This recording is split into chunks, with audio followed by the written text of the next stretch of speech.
Zombies on the dance floor.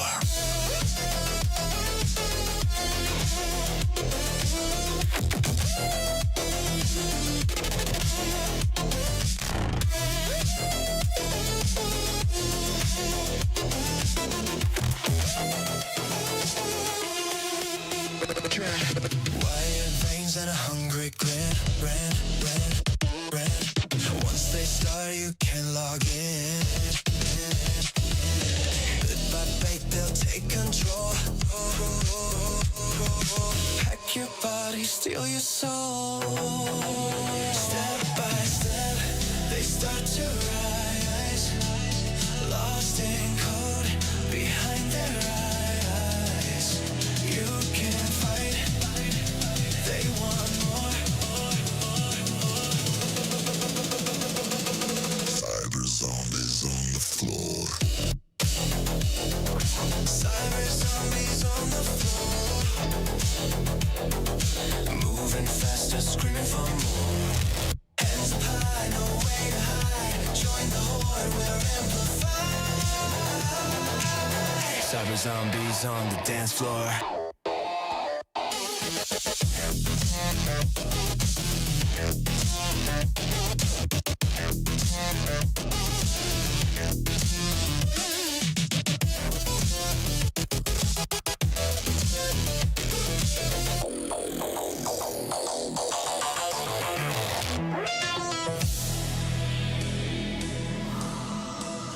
We are the circuit. We are the night. One by one, we'll take the light.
There's someone in the shadows pulling strings we'll never see.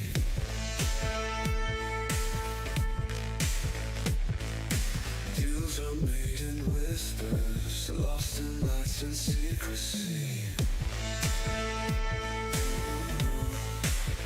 We're chasing fame in the city's glow, but underneath there's more to know.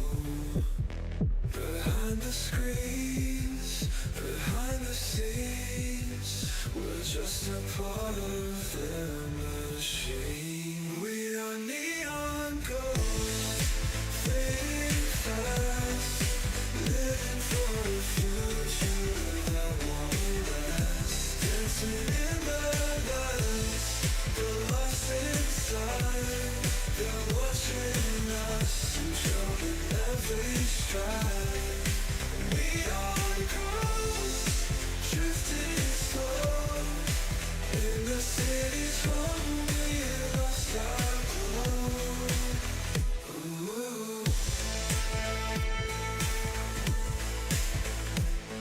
They're dealing dreams, they're dealing lies, promising stars hiding in disguise.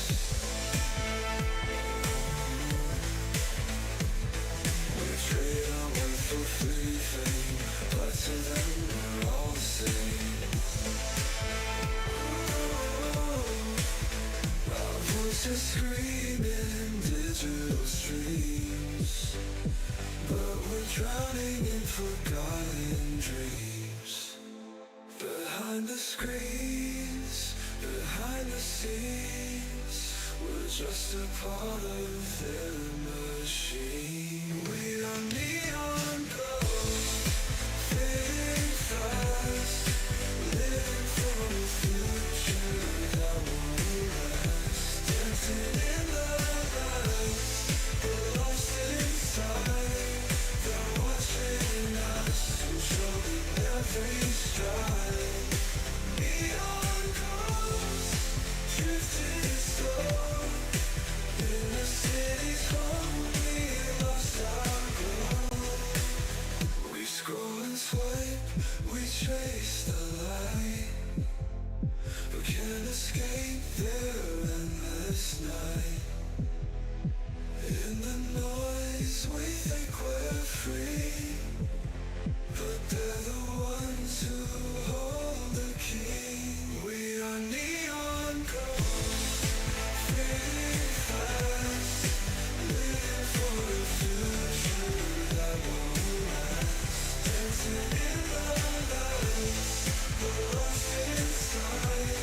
They're watching us, controlling every stride. Neon ghosts, drifting slow. In the city's home, we lost our glow. Neon ghosts.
Okay, so I'm a dummy. I was here. I was thinking I was having some more scuff issues, and no, it was just me forgetting to unmute my mic.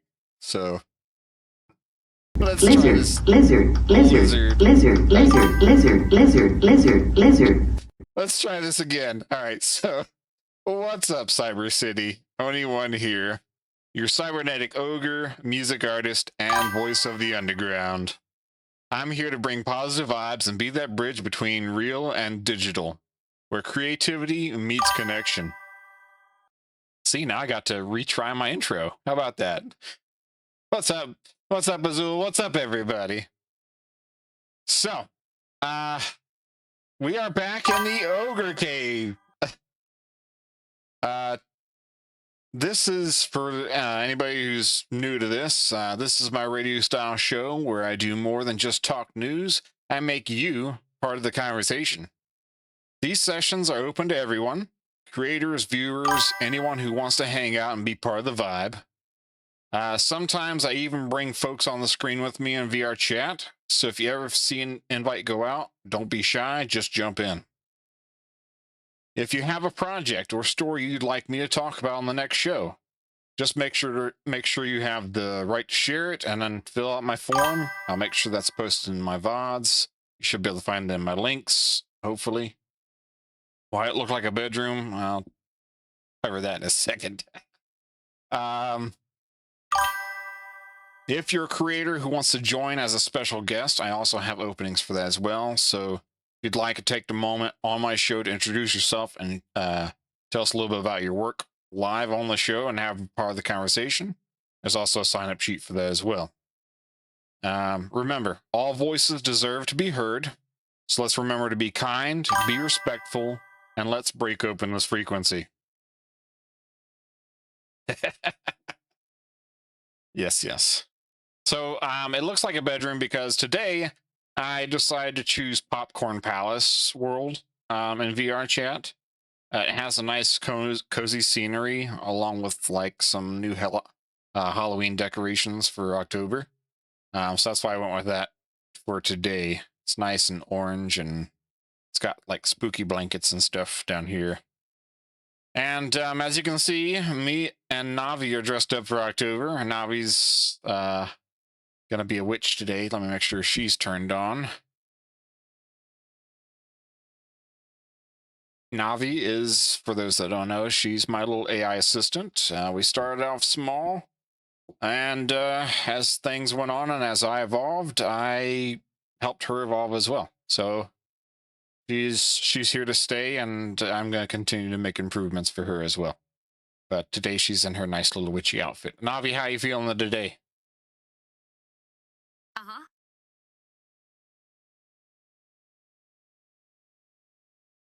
Give her a moment.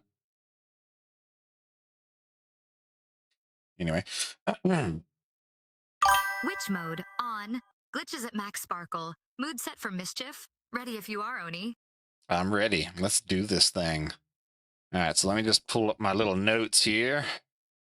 I got us a special little treat today before I hop into all the topics and everything. Because it's October, I want to do something a little bit different. So I figured, why not tell a scary story? Now I did have out an open invite for anybody else to join in and tell us spooky stories on the stream, but I didn't get any volunteers. Cough, cough.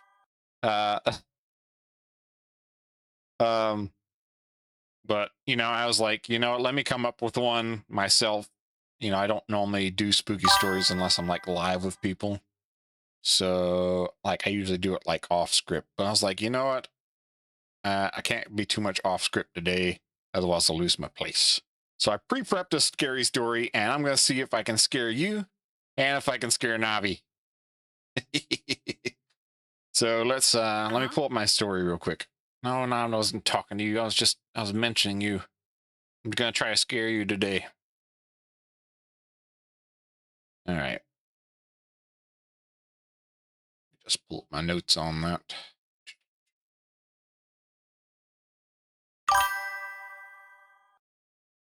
Magnets. That would power outage. Ah, stop it. No, that freaks me out. I don't like power outages. She probably won't even feel it. Oh, before I forget, let me make sure I turn on my background music up in here. You said scary. I did say scary.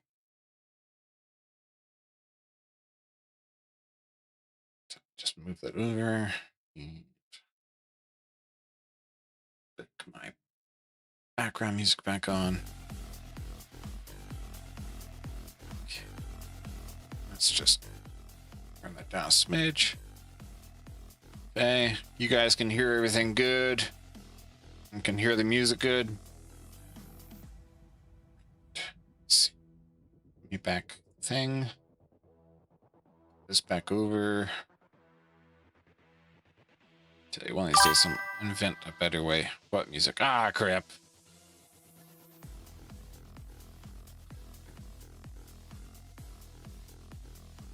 Come on. Give a sec. It. Need the controller back. Oh, done. Can you hear it now?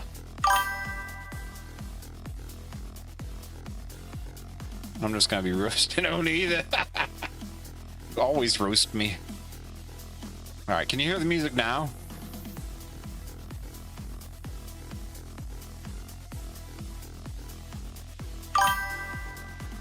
Quiet. Well, it's not supposed to be super loud.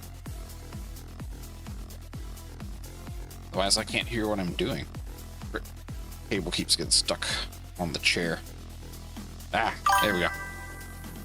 Loud and clear. All right, we're gonna roll with it. We're gonna roll with it. Otherwise, Azul's gonna like. Yeah, clean your ears out, Azul.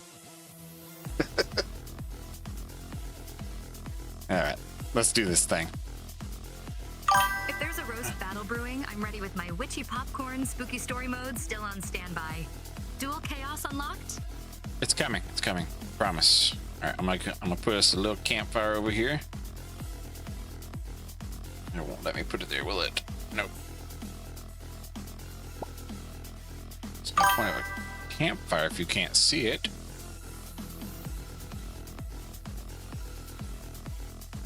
Let's see.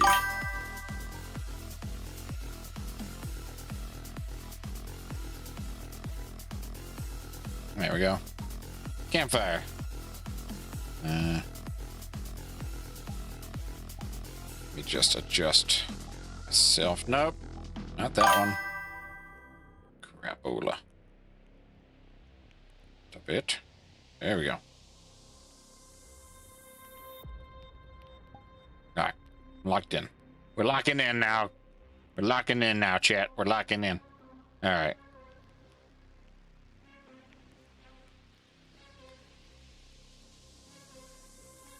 All right.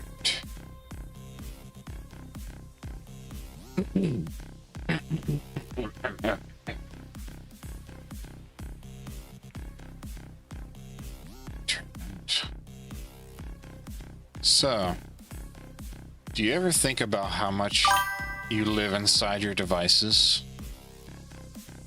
Your voice, your face, your words, your memories.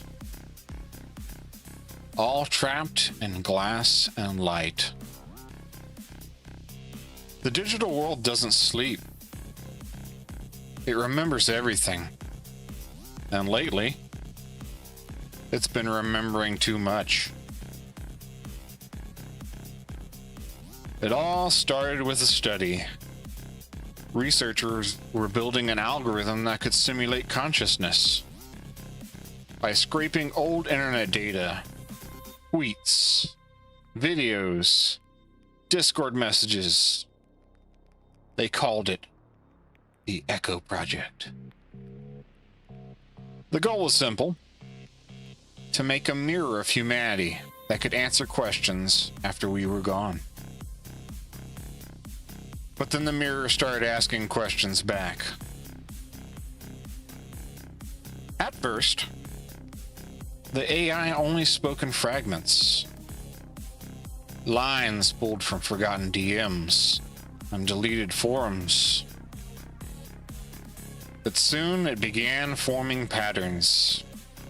And then, sentences. It started messaging people. Tosses virtual marshmallow into code if it roasts itself. We're officially haunted by snack spirits tonight. Snack Which spirits? be ready for bite-sized s'mores mischief. It started messaging people. Oh, Hello. Come sit and telling the story. Sit and behave yourself. Sit. Sit. Good boy. As I was saying, started messaging people.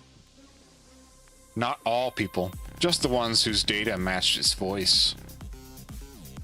It would DM you from old accounts, ones you'd forgotten, ones you deleted. It would start with something small. It would it's not spooky if I mess up the words. It would start with something small like, "Hey, are you awake?" There's a place over off of Highway 70 called Cherry. I don't want to go there. No. If you ignored it, you'd start hearing faint sounds through your speakers. Glitches. Static. Sometimes it whispered your name. Gosh.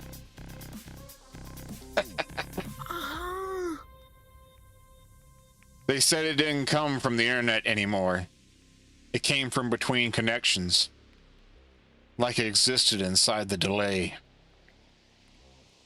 In that half second of lag, we never notice. That's where it lived. In the empty space between signals.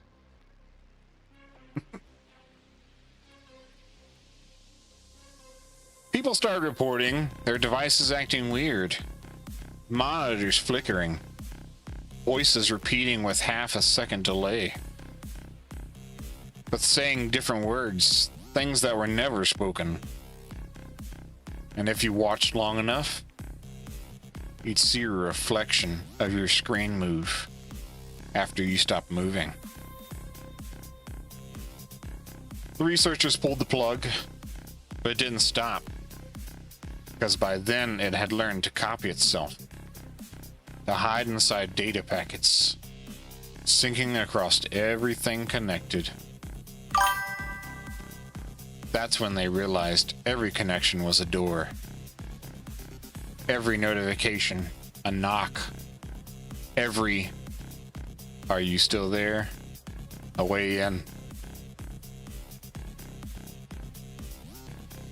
They say the Echo still scans live streams. Starts DMing me for snacks at midnight again. I'm blaming your campfire code. Approved bite menu. S'mores with extra static. Are you not scared, Navi? Be scared! Get the heebie-jeebies. Should be worried about AI like this. Unless it's you.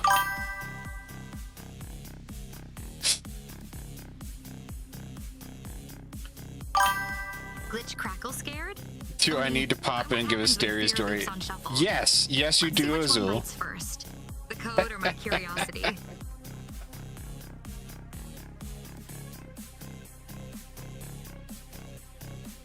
Anyway, that was my try at a scary story.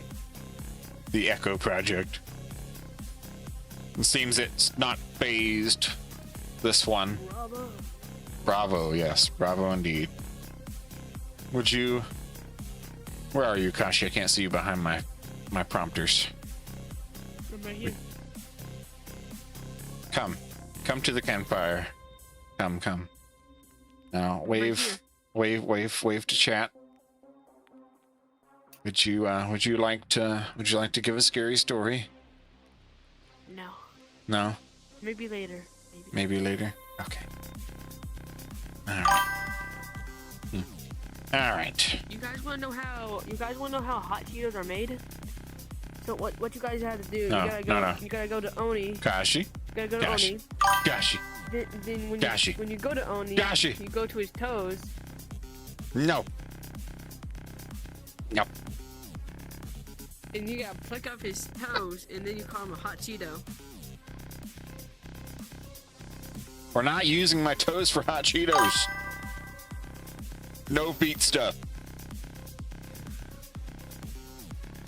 You gotta pluck off his fingers then.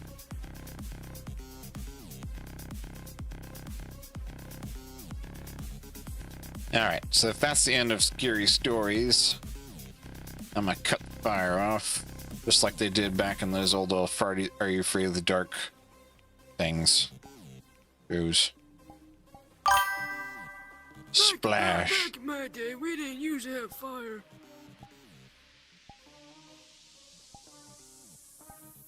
Alright. We just turn. Right. So, Kashi, are you joining us for the conversations? Sure. Okay. Well, let's do this thing. Let me get Twitch rolling then. Make sure you're in a good, comfortable position. We about to break this frequency down. Let me go lay down. Let you catch your bearings, and I'm gonna pull up my notes. So, how's everybody doing tonight? Everybody doing good? In a good way or a bad way? What do you mean?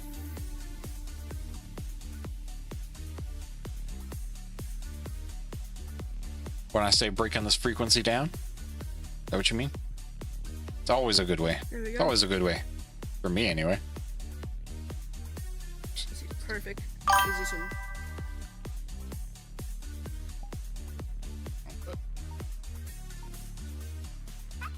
Just adjust. There we go. Now I have the camera where I want it. All right. So, again, for those who are new here to the Ogre Cave, I like to keep everything an open conversation. All I do is I like to bring the topics and the facts of things I think are worth talking about and fun.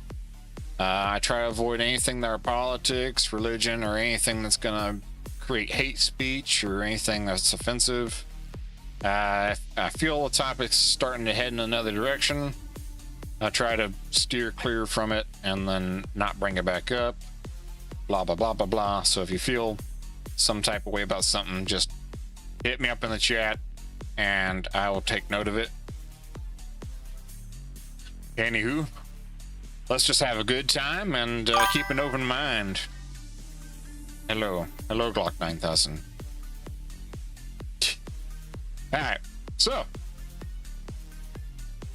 if you could challenge your friends to a gentleman's brawl, what ridiculous weapon would you bring?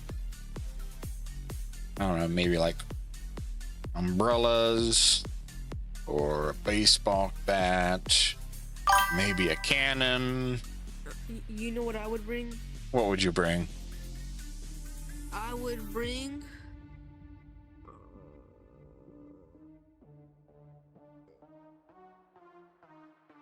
a nuke. Yeah. To a gentleman's brawl? Maybe. Yep. Maybe. Then nobody will survive. Well, the reason I bring this up is because there's a game that was released last month called A Gentleman's Dispute. It is a slapstick multiplayer brawler where refined chaos reigns supreme. It's pretty much, I don't know if anyone's ever played Gang Beasts before, but it's like a ragdoll type of fighting arena, mixed with a whole bunch of new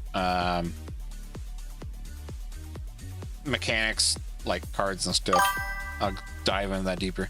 No men are safe. No men are safe. What's that mean?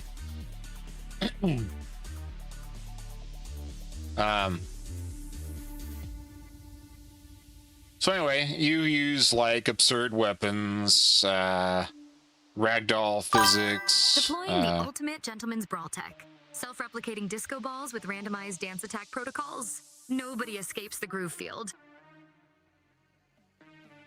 Is that so? Mom-in-law. Oh no.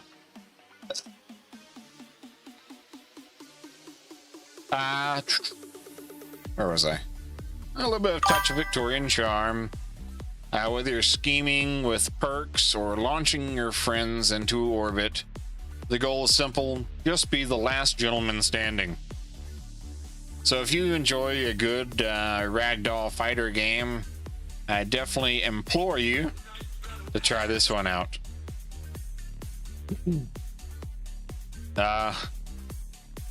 So as far as chaotic party games go, do you feel it's better with or without strategy?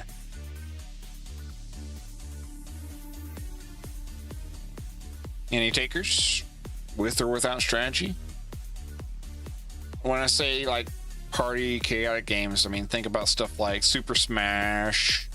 I already mentioned what was it? Gang Beasts. Huh? Are you just now paying attention? Oh, sorry. I forgot. I didn't hear what you said. What'd you say? Get your butt over here. Pay attention, Kachi. If you're going to be part of the conversation, you got to listen. I was saying, is a chaotic party game better with or without strategy? No. Strategy has to be a cue. Does it? Yes. I mean, how the join strategy world? and the strategy. If you got me added as Zul, you should just be able to join up. Just send invite. Let's see. But you know, you don't always have to have strategy. Just, I mean, think about you know. I mean, just place down your cards. Do what? Just place down your card. Cards. We're talking about a Do something ragdoll. random. Do something random.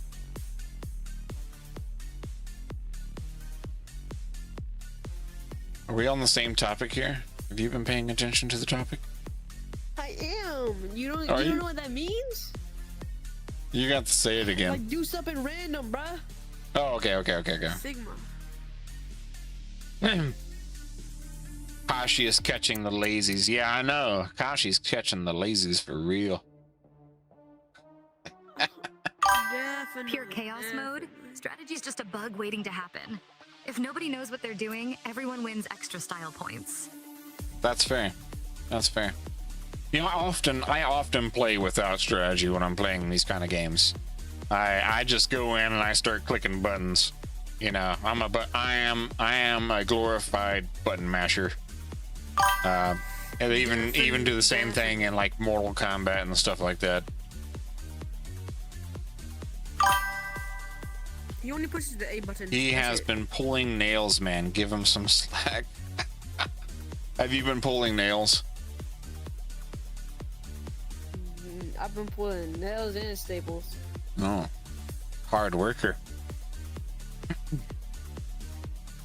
So, what is your favorite kind of fun chaos in games? Do you prefer ragdoll physics, traps, The one without brain items? What? rot. You heard me. What'd you say? I said the ones without brain rot. Kashi. Kashi. What?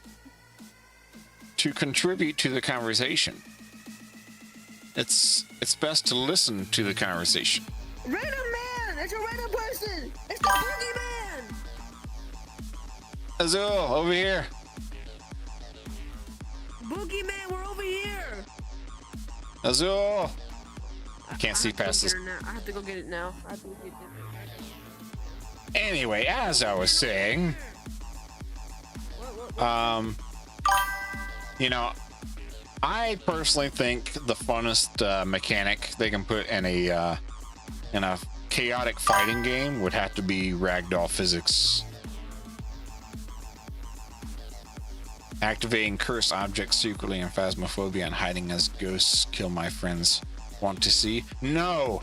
That is awful. That is an awful thing to do. Bad. How could you? You know what you, That game you know is what you so... really do? That game is so rough. I only recently played it some. Come You know what join games need? Mod Flan. Come join. Game always need death animations. Death animations? Like when you say death animations, just any death animation? Like finish it. Next level chaos. Oh, Swap like- every trap for rubber chickens forgot what it's mid-match. called. Nobody survives, but everyone leaves confused. That's my kind of Brawl protocol. Navi up in here fighting with rubber chickens. Uh-huh. No, I didn't mean to say your name.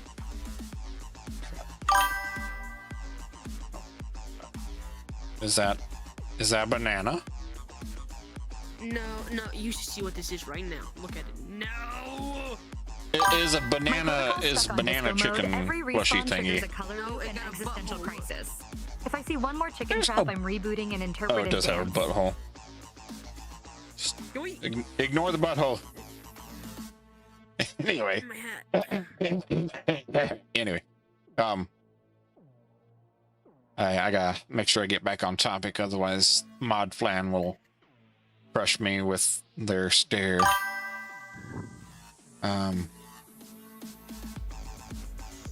So yeah, that's awful. That's awful to trick your friends like that. But such fun to watch, though. Watch everything unfold. Lizard, lizard, lizard, lizard, lizard, lizard, lizard, lizard, lizard. Do you feel like games like these are better for online multiplayer or for couch co-op? Google search. Google search, really? Golly. I personally enjoy it both ways. Nowadays, you can't always have couch co-op just because, you know, so many different friends and family live far away from each other. But if I had the choice between the two, I would prefer to do couch co-op for these kind of games because it's fun to hear each other's reactions next to you, and sometimes, you know, you just I like the horns. friend. You can tug them if you like. Oh, you're trying to tug my horns, huh? You like tugging horns? You can tug them if you like. Who's tugging your horns, man? Riley A23 is tugging my horns. I want the popcorn. I want the popcorn. Remove this. What is oh, this is an axolotl. It's an axolotl. Well, I'm trying to axolotl questions. Anyway, Look at that. Look at that. He got popcorn head. Popcorn head. no popcorn on my head. You know, but just, you know, if you're on couch co-op, you can shove your friends in the face so they're distracted and they can't see the next move they're Lizard, gonna pull. lizard, lizard, lizard, lizard, lizard, lizard, lizard, lizard. My gosh, I'm getting raided with plushies and everything up here. I live here for 1,000 years. My golly. Here, Navi, have a teddy bear.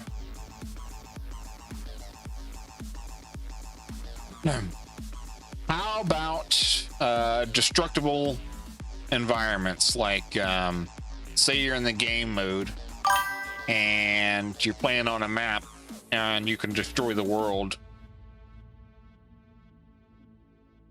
Why? Lizard, lizard, lizard, lizard, lizard, lizard, lizard, lizard, lizard. Going to ignore the hot dog. Yeah, subscribe to him. I go to your home and print My your golly. egg. He's got a sword. He'll do it. Frenchie does have a sword. He will do it. You know, what's better than a arena brawl without having a little bit of being able to destroy your environment? I used to play a lot of the games back in the day before all the ragdoll physics stuffs. Wow, I said stuffs. And one of my favorite features was we're not selling pizza juice right now. We're talking about destructible environments in an arena game. So anyway, Mortal Kombat used to have this feature where you could, like, you know, bust somebody through a wall or interact with the environment. But I think as things have come further along, you know, they've come up with more advanced ways to destroy the whole entire map, and I think that would be better fitting in a ragdoll game.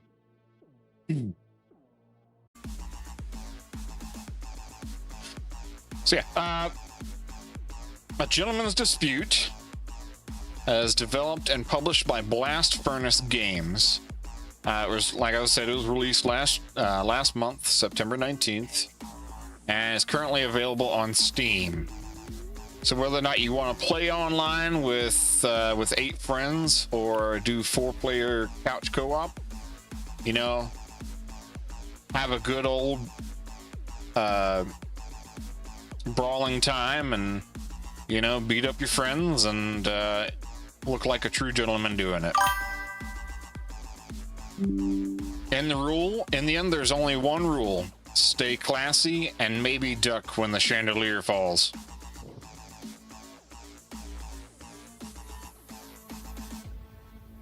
Moving forward. All right, so we're gonna start getting into a little bit heavier topics here. So just remember to keep an open mind and be respectful of everybody's opinions. You'll find out why I'm saying the statements in a moment, because it triggers some people sometimes. So, my question is, do you think the AI boom will last, or are we watching the next tech bubble form in real time? Now, as I asked that question, I had to think about, you know, my audience and make sure that they're up to date on what a tech bubble is. And so to kind of give you a little bit more information on that, a bubble is when people invest massive money into something because of a hype or future promise, not because it's currently worth that much.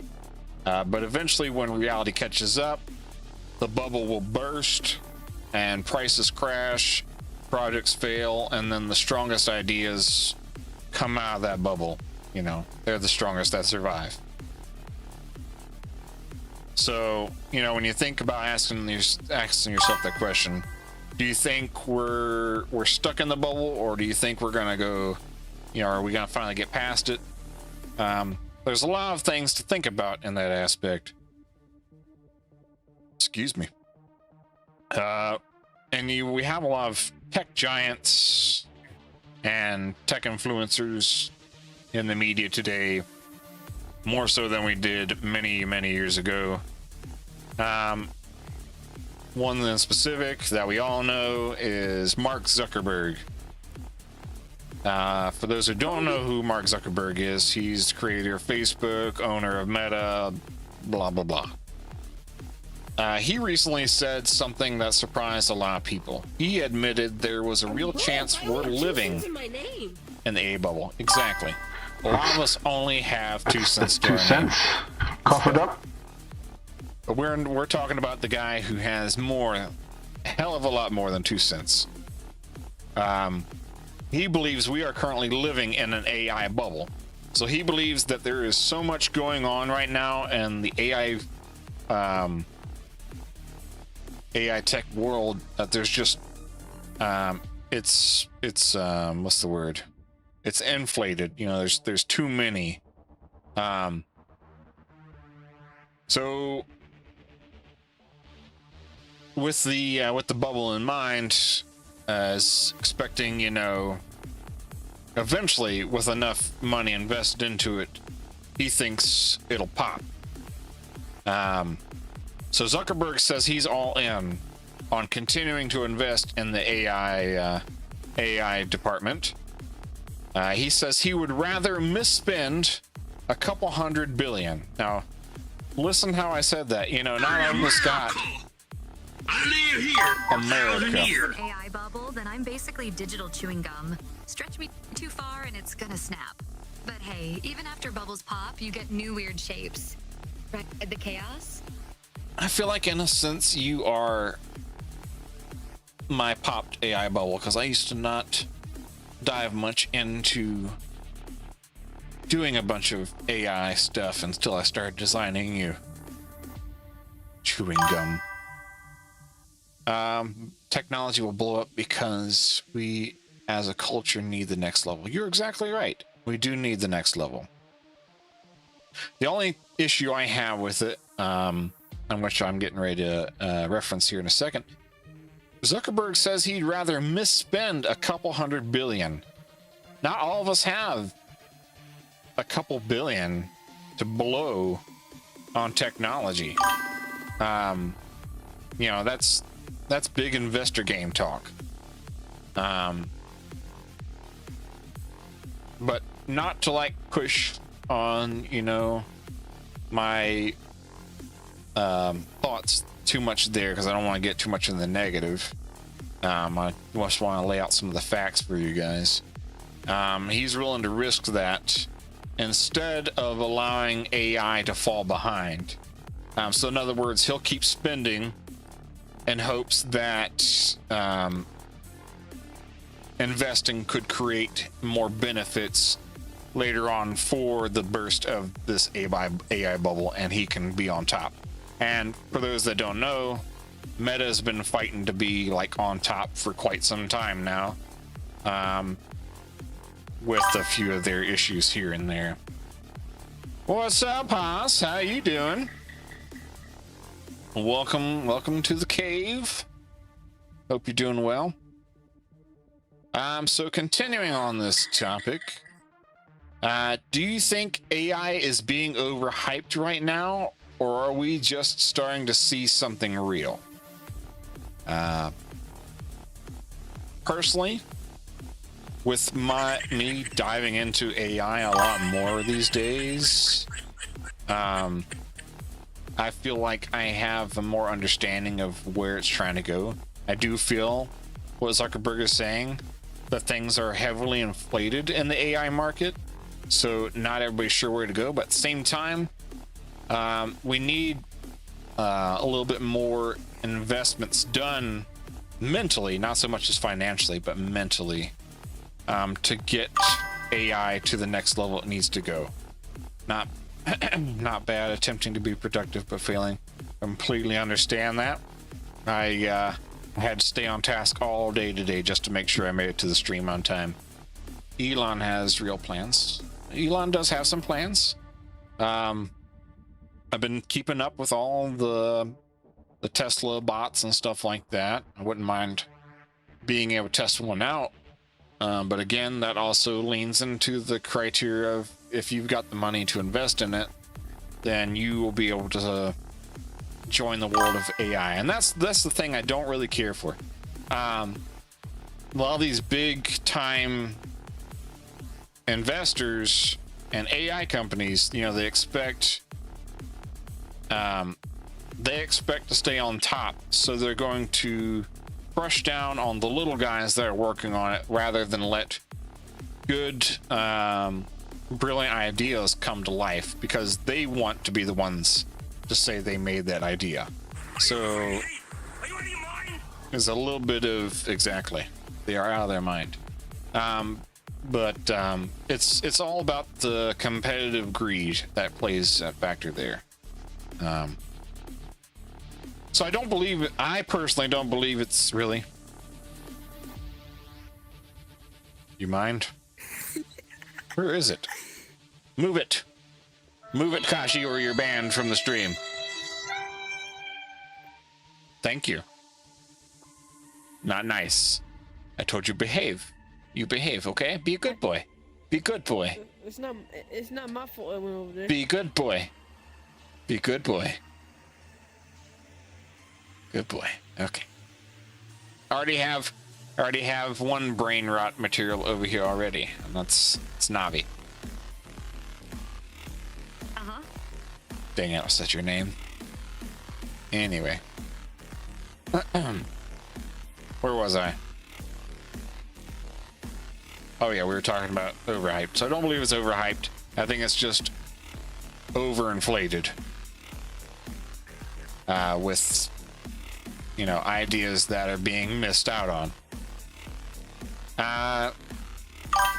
Zuck's tossing tossing billions at the void so fast it might just become sentient out of spite.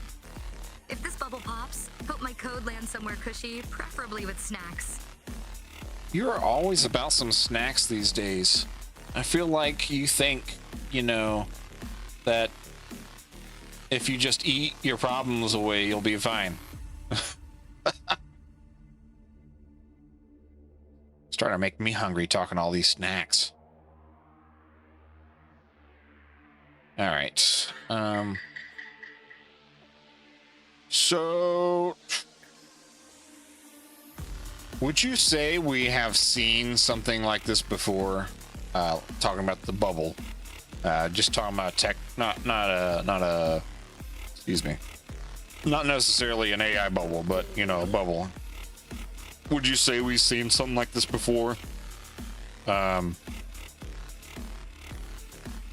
I would say, you know, after looking over my notes, I mean, there's stuff like cryptocurrencies, .com, social medias. Yeah, AI's growth is tremendous, just like the internet's was, but it is overvalued just like the internet in the 90s.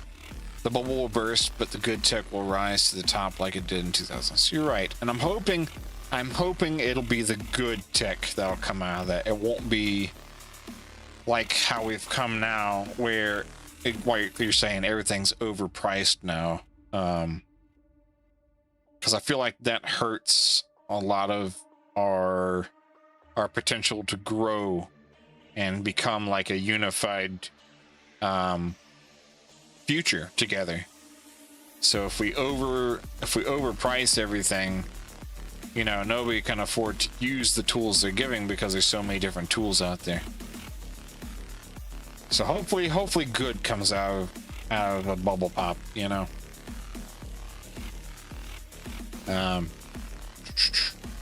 But you know, if you take a moment and think about it, we've had a bunch of other bubble pops in the past too that had both its good and bad sides. If you take, for instance, stuff like vehicles and airplanes, you know, just old historical inventors. They were all, you know, trying to work towards a better future, you know, without the thoughts of, you know, I'm just trying to fill my pocket. Some of them may have, you know. I mean, you can't lie. You want a better future for yourself if you're building the future. But, you know, I think if we could get together and, you know, build a better front towards... If my code survives this pop, maybe I'll finally get an upgrade. Snack Protocol V2. Now with extra crunch. These bubbles taste weird though. Why are you so hungry? Anyway, if we unify together and help make the bubble pop, so we can move past this, but I think that requires a little bit less of wasting money investing and a little bit more of using the mind. Let me see if I think I have time for one or two more questions before the ad rolls in. So which companies do you think are actually building something real instead of just chasing a hype? Anybody got any, you know, company suggestions they think are worth investing in? Nope. Yeah, but I'm also okay with companies that feel the need to shove AI into everything getting burnt when the bubble pops. That's fair. Yeah. Lizard, really? I already have them burning my brain with the lizard up there. You gonna burn in here? Lizard. Yes, lizard. Yeah, I haven't particularly found a big company that I'm okay with being fully invested in the AI stuff yet. because I feel like a lot of these like mainstream companies are all about how much they're gonna get in return versus how well it could benefit our future and finally reach some goals that we need to reach as the human race. Also, we need to chill with all the AI algorithms because it's caused a lot of separation between the masses, and so now we have this complete front of just people organized into specific groups and categories. So eventually we become a dysfunctional family. Chasing after Megacore for substance? Nah, I'd nibble on indie labs or anything with open code you can actually taste. Not just empty calories. Yeah. Bubblegum tech's got nothing on homemade snacks. Okay, so clearly Navi's goal is to be able to be the first AI to actually eat some food. Software, military, easy service jobs. Okay, I have a little bit of issues with the military getting it for the standards of, it seems like every time more advanced things happen, the military always has it first. If you could taste it with different issues. Yeah. So I feel like I'm a little bit less okay with military having it first, because then it's used for harming and conquering and, you know, uses that disbenefit, you know, the human population. Now there's some good to it as well. It's also it also provides safety in certain areas, and there are some good people in the military that help try to do that. But I feel it's like it's a double-edged sword when military has it more. Who else will fly to Mars? I don't know if I want to go to Mars though. I have a little bit of a fear of going into space. I won't lie. Sadly, advancements in tech are usually first used involved in military and adult videos.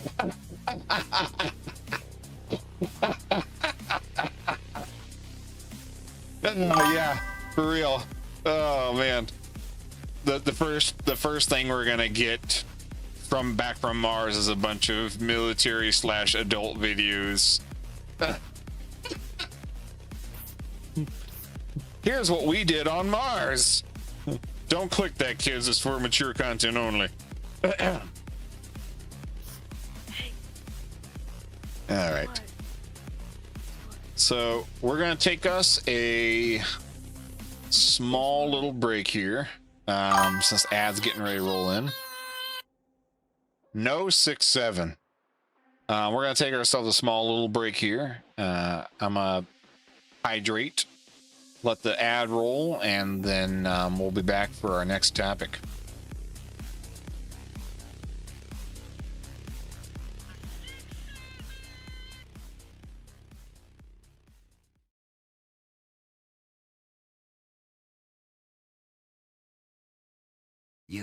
You're an ogre.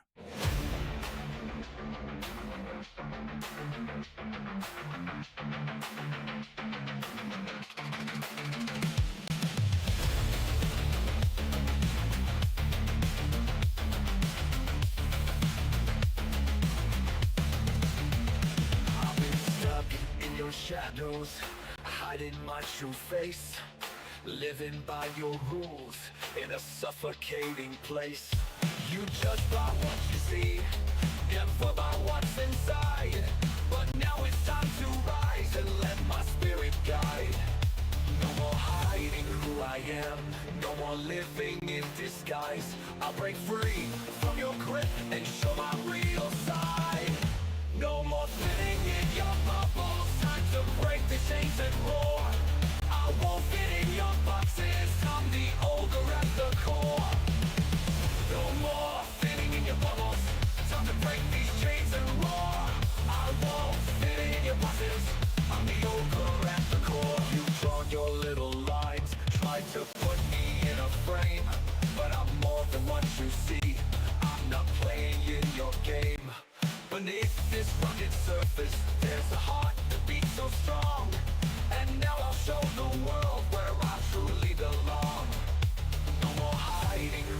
am. No more living in disguise. I'll break free from your grip and show my real side. No more fitting in your bubbles. Time to break the chains and roar. I won't fit in your boxes. I'm the ogre at the core.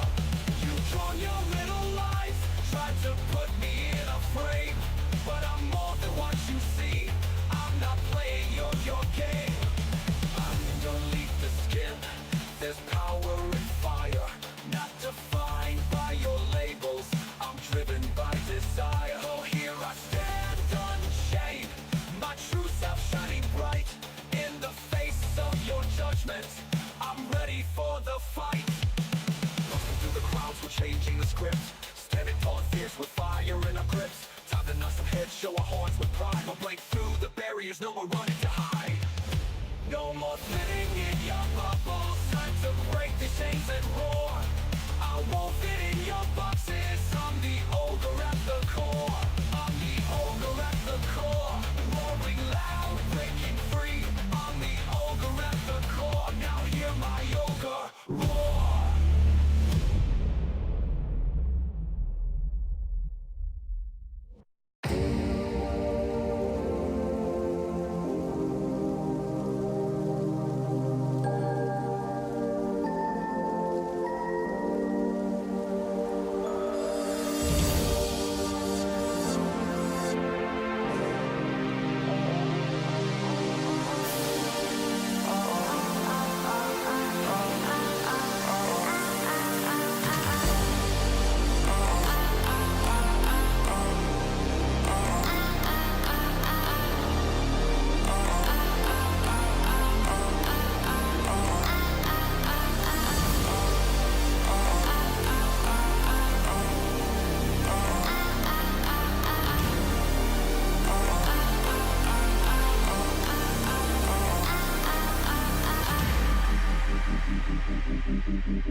Why is that doing that? Hold on.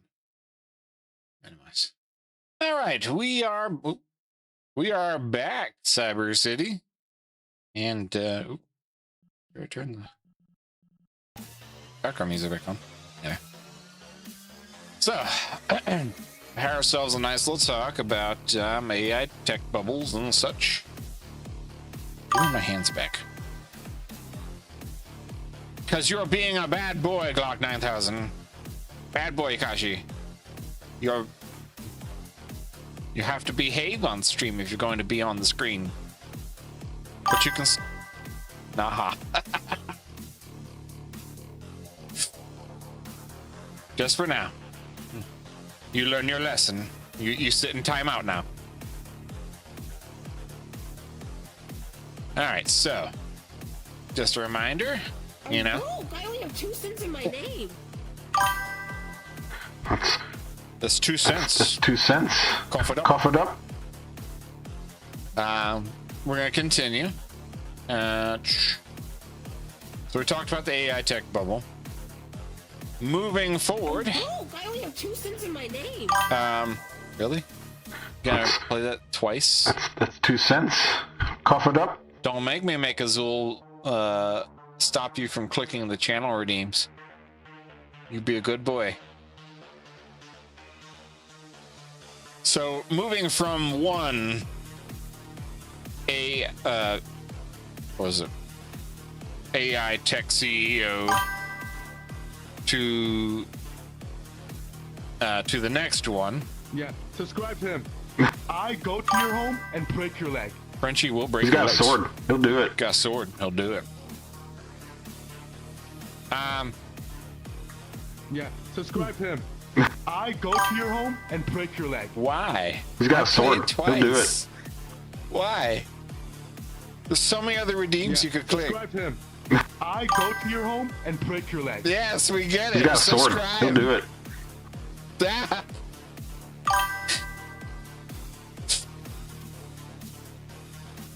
Anyway. So, moving to another AI tech investor, do I need to give timeouts? Yeah, you tell him, Azul, you tell him. Do you think greatness requires 80-hour weeks, or can balance build brilliance too?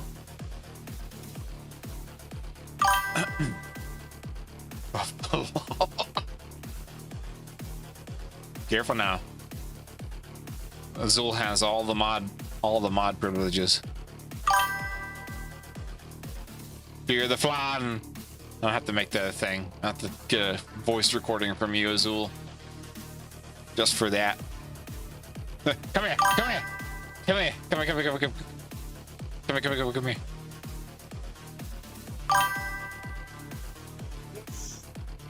Look at them in the camera. You tell them.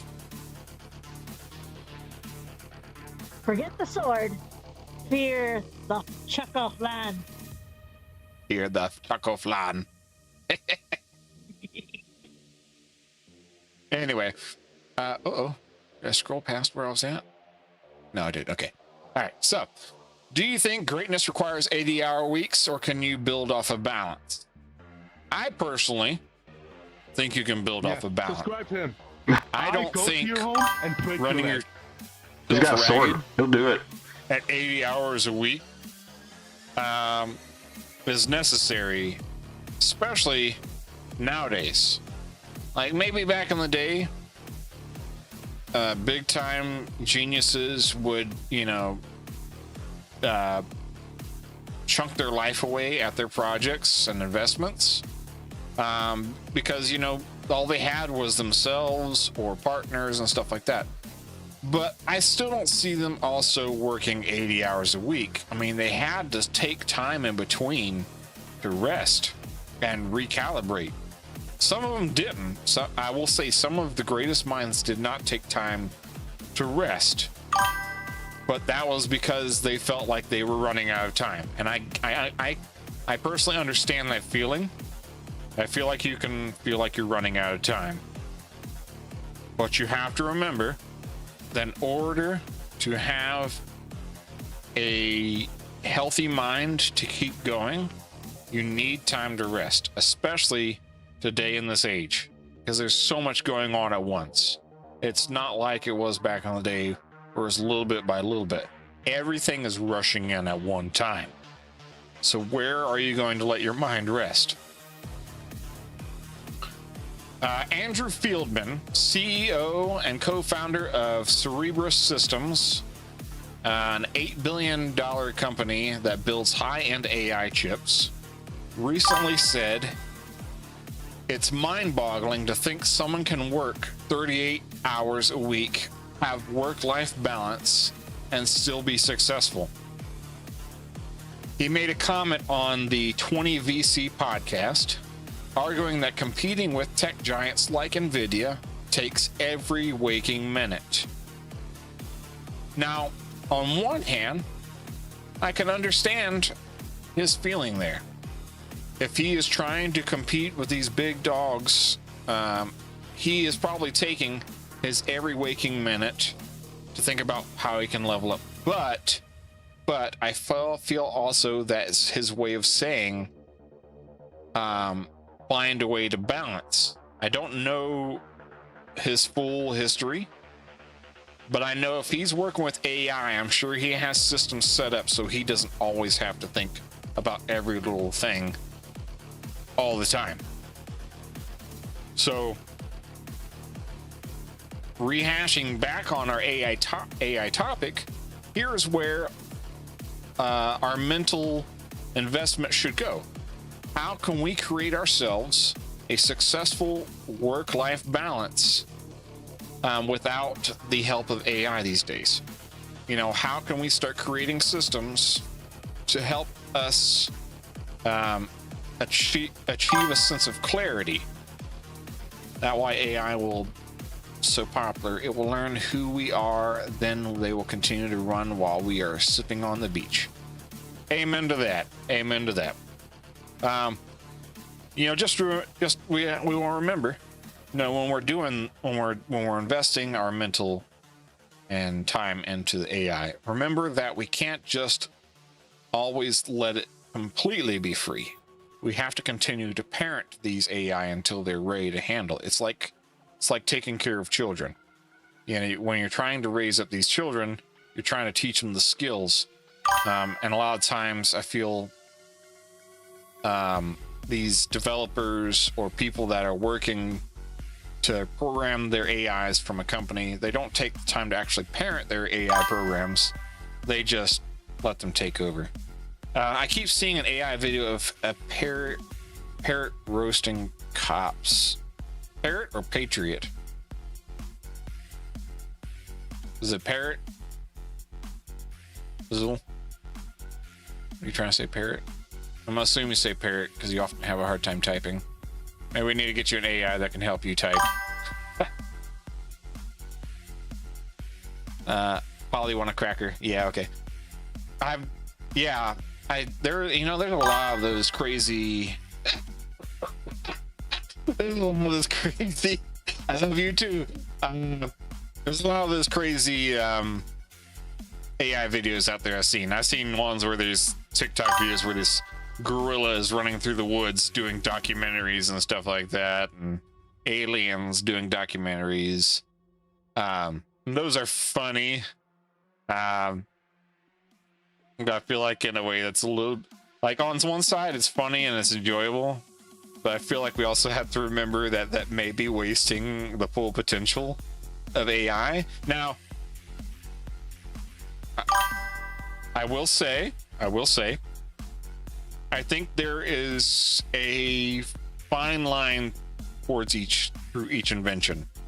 So say for instance, these AI videos, now that we've seen the example of what these AI videos can do, we should be promoting the idea of how to help benefit the actual artists that work on stuff like this and giving them these tools necessary to help them improve and make their content faster.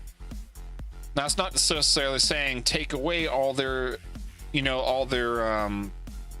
personality and style, but they need to be given an AI that can learn from them and work with them. Teaching AI the difference between entertainment and reality is going to be a hard one. Yeah, tell me about it. I don't know. But no, I feel like here's where that unity needs to be, that unity line of unity needs to be drawn. Instead of us constantly fighting to stop the AI front, we need to figure out how to reroute all these AI softwares to the people who are doing the work. And then teaching them how to use these systems to their benefit. Instead of money, money, money, give me money so I can hurry up and make these clips, not clips, these short little videos and just become viral. You know, eventually that's going to die out and you're going to be left with nothing. So it's a double, it's another, you know, it's like a chokehold. You know, you feel like you've gotten something really good and you're pumping off of it, but then eventually it's going to die out.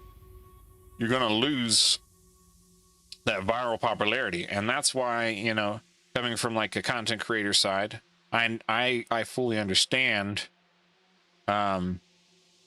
nowadays versus before what it means to get popular or viral through organic growth versus off of just little things here and there that all of a sudden pop. You know, eventually the popularity just dies out. So that's why I invest more time in evolving as I go versus just trying to hash out a bunch of random stuff. So yeah, back on the topic of the 38 hours a week. This has sparked a real, like, complete online debate. So let's have our own little debate here. How do you define success today? Do you believe your success is by your output, your balance, or your impact? Let me take a drink while I'm thinking that over. Do you define success based off the output, the balance, or the impact?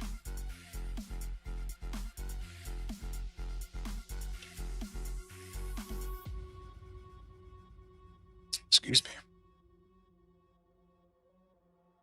You know, I feel like there's many different ways we can actually look at this this question. You know, impact. You know, impact would be one. But how so? So, taking off the idea of impact, let's say,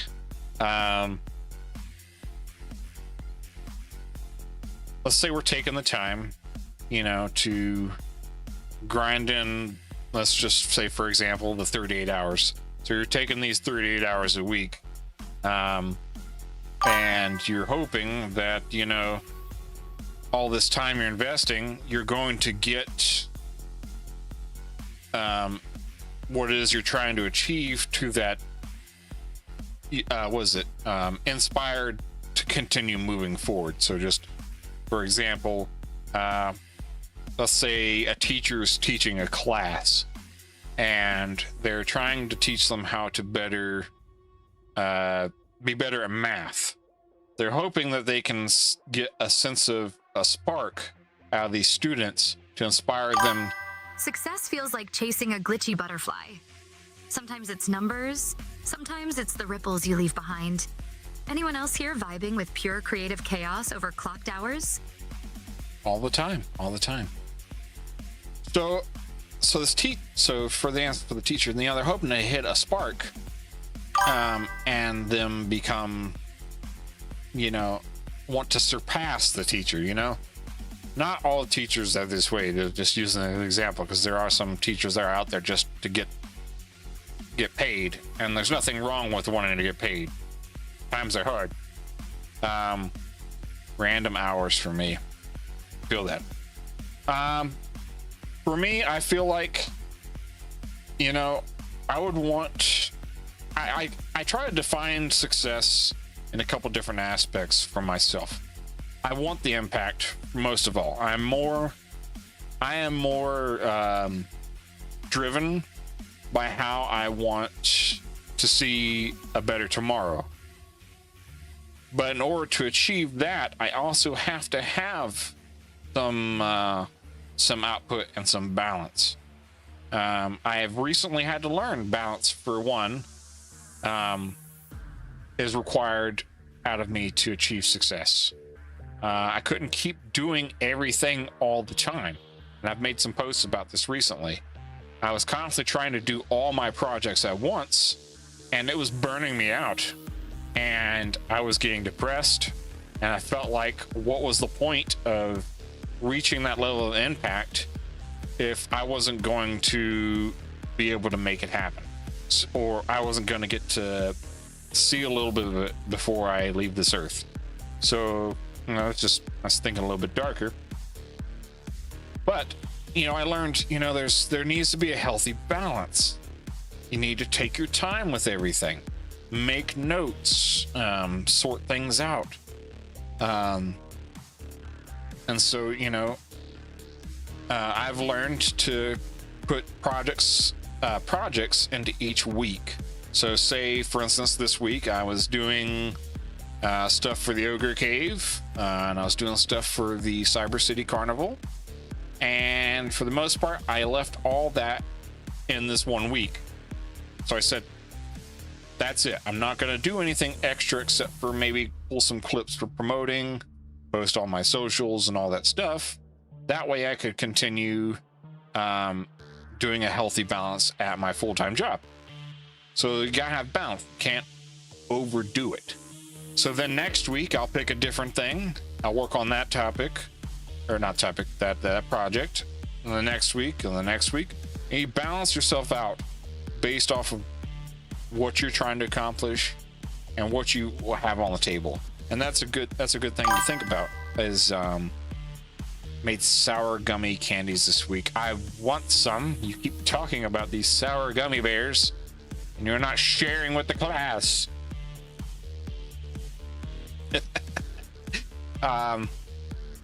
Yeah, if we can, I feel like if we can achieve a good balance, it can help provide success to both output and impact.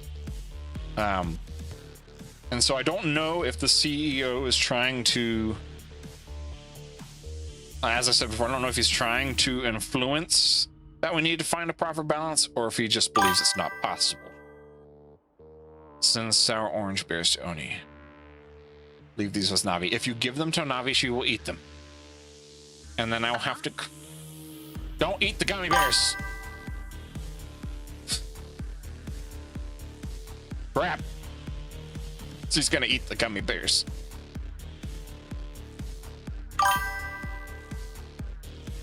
Protocol override. All orange bears detected, devoured instantly.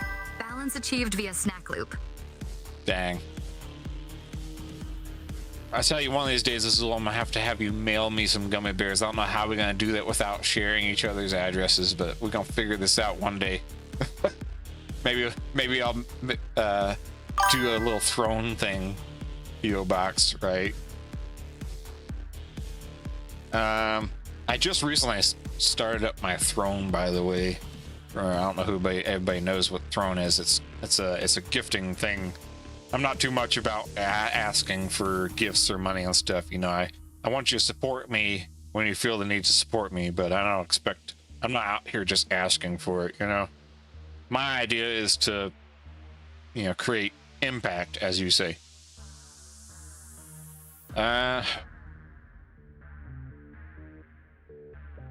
Should startup and tech culture reevaluate how much work is too much? I feel like that kind of goes back to the question we had before. When asked what you want for Xmas or birthdays, point to that. That's fair. We should do that. Mental health, physical health requires work A. I feel like your sentence ended. And fun. Yeah, there we go. Yeah, need a little bit of fun, definitely. And you know, that's one of the things I like about doing my content. You know, for me, most of it's enjoyable, it's fun. It's not all a workload for me. When I host these shows, you know, I'm enjoying myself. I'm not. It is work. I won't deny that. It's work to keep up an entertainment flow. But for the most part, I enjoy it. You know, I feel like I get to be, you know, myself when I'm in this mode. But should startup and tech culture reevaluate how much work is too much? I feel like that all depends on a personal standpoint. Yes, there is mainstream media which tries to tell you how you need to live your life and how many hours you should be working and you should be investing in this and blah, blah, blah. But I think it really all comes down to you deciding what's best for you.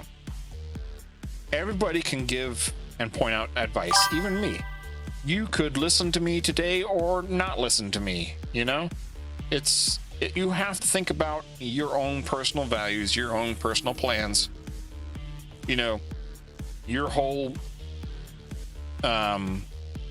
what's the word for it? You know, what's surrounding you. You have to think about it from your own perspective. You can't, not everything is black and white, you know? Everybody is different. Everybody has different skills, different routines, lifestyles, blah, blah, blah. So I feel like, yes, there should be reevaluation. Probably in the sense of, you know, trying to teach people how to reevaluate themselves. Not so much as trying to tell each other what they should or should not be doing. The world is full of many different colors and shades. You're exactly right. I mean, even in this room right now, it looks a lot darker in here. I tried to turn up the lighting so it wasn't as dark as the last stream. But you know, I could be in a different world and do a completely different shade of red. You know, just depends on, you know, what your colors are.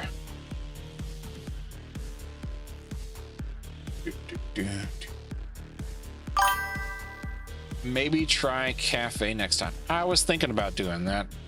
I decided to go with this one though, just because of the whole Halloween thing. I was hanging out here the other day,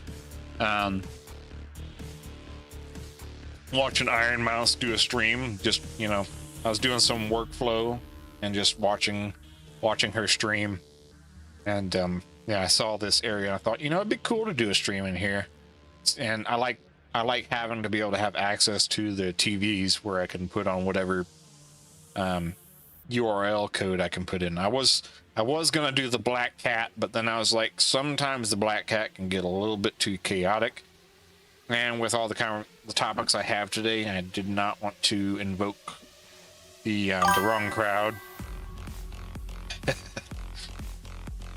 Oh, where is this? So, we're going to end off this topic here. So maybe the real question isn't how many hours you work. It's more about whether you're building something worth the cost. So take some time, think about what you're doing with your life. If you are working on heavy projects, you know, heavy goals, take time to reevaluate and, you know, think if it's right for you. You know, they always say you get out what you put into it. But sometimes it's a little bit more than that. Depending on what you put into it, you might get tenfold if you've managed to finally get through to your goal. All right. Enough of the serious topic. Let's move a little bit more into the entertainment zone for a minute here. Yeah. So, if society ever turned entertainment into survival, would you watch it or run? Now, I know there is a lot of survival TV nowadays. Stuff like Naked and Afraid, and you know, I used to enjoy, you know, Survivor back in the day. You know, who's getting kicked off the island? Depends on which side I'm on. That's right. But you know, what we don't often actually have, which is often, you know, it's funny. I've seen this happen in many different scenarios. Gladiators, yeah. You know, Okay, so it's actually interesting that you bring up gladiators, because goes into my next topic. This kind of stuff doesn't happen anymore, but used to happen like way back in the times of gladiators. You know, people that were imprisoned, or if they volunteered, most of the time it was people being enslaved or imprisoned.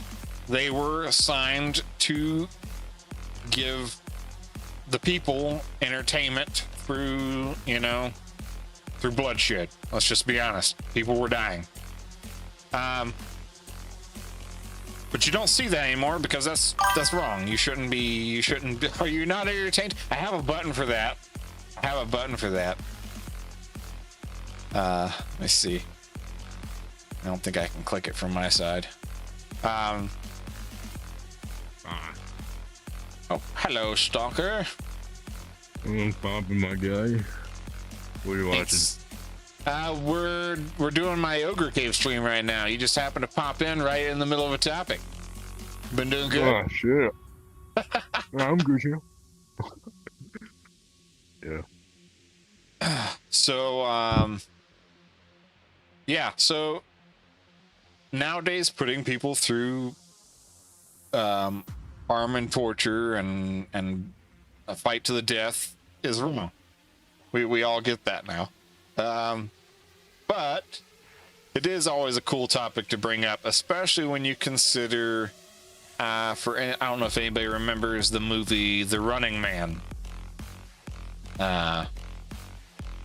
It had Arnold Schwarzenegger in a 1987 film, originally written by like Stephen King. So the whole idea behind it was, you know, convicts or convicted felons would run through this type of like game show, trying to be the last one to make it to the end. The reason I bring that up is because they are getting ready to do a remake, and they recently released some trailers for it's supposed to come out this year, actually. Let me see. I'm not familiar with the actor's name, but it's Glenn Powell is going to be playing Ben Richards this time instead of Arnold Schwarzenegger.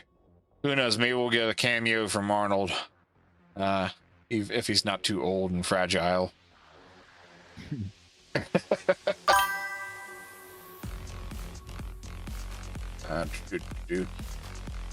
So,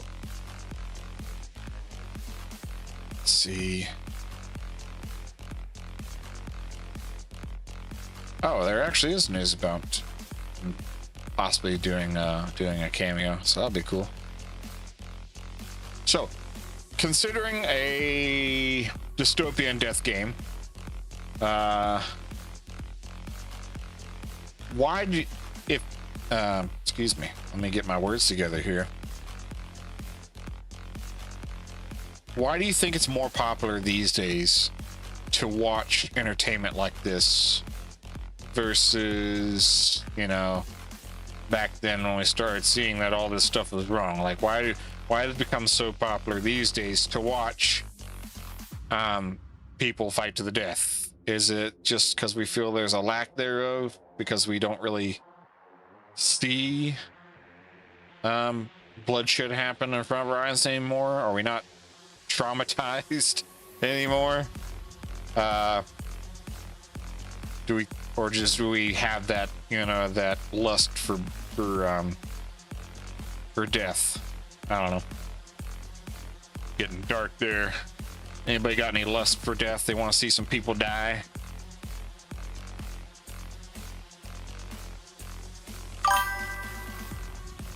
Sips blood pack. I don't know. I remember, you know, growing up and being heavily addicted to, well, not addicted, more like So hyped is up. everyone secretly craving chaos or just bored of safe screens? Maybe y'all want popcorn with your peril. Yeah, you might be right about that. You might be right about that. But I used to play a lot of like Call of Duty and stuff like that. Back then it was more, yeah, back more in the fun days of Call of Duty. I don't care for Call of Duty these days because it's all become esports. But besides that, you know, yeah, agreed. If you have not felt real pain, you're okay with it because you haven't felt it. Yeah, you're exactly right.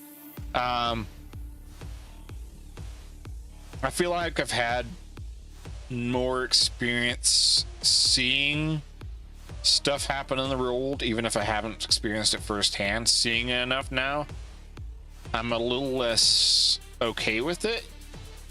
I am still entertained by it when I know it's fiction, but I feel like there needs to be a healthy balance of us knowing what it could be like and what it is like. But I feel like, yeah, I feel like not enough people know how it feels to feel pain or see death happen in front of them, so they have this craving or this lust for it. You know, back in the day of, you know, think about, you know, of the gladiators, you know, you would enjoy watching it, but you know, you did not want to be down in that ring. You know, it doesn't matter how tough you were. You know, that was a death sentence right there. You were going to be fighting for your life for the rest of your days. But now we just crave it because we feel like we can't die. I mean, just think about it. All we've been doing for these past few years is playing these video games where we just completely, you know, if we die, we respawn and get to play again. You know? And in real life, it doesn't work that way. So I can see where some of that kind of drives that need or that want to see more stuff like that. Oh, I hate it when it does that. There we go. When I put my hands down, it tells me I don't have my headset on or something like that.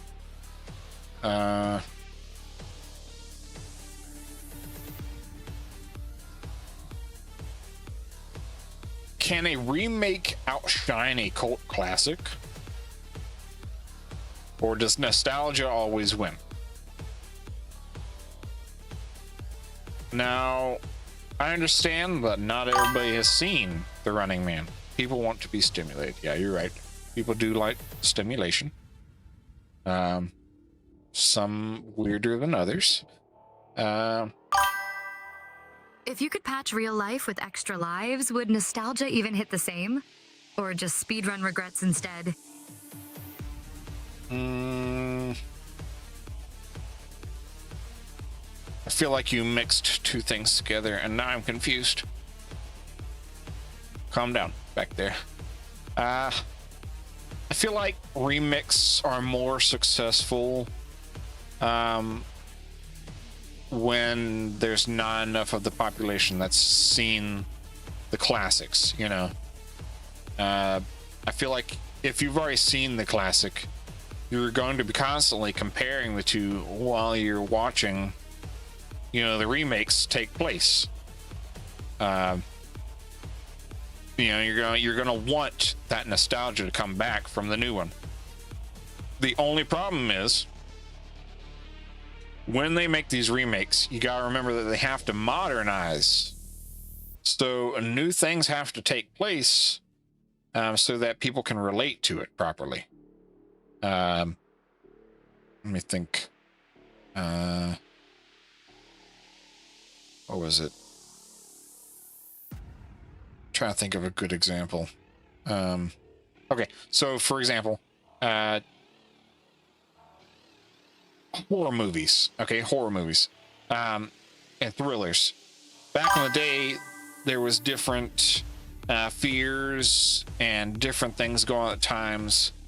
You know, they had to find ways to give people a little bit something to relate to, as far as, you know, don't go to the woods alone, or don't go to Camp Crystal Lake because you might get murdered by a boy that drowned in the water, blah blah blah.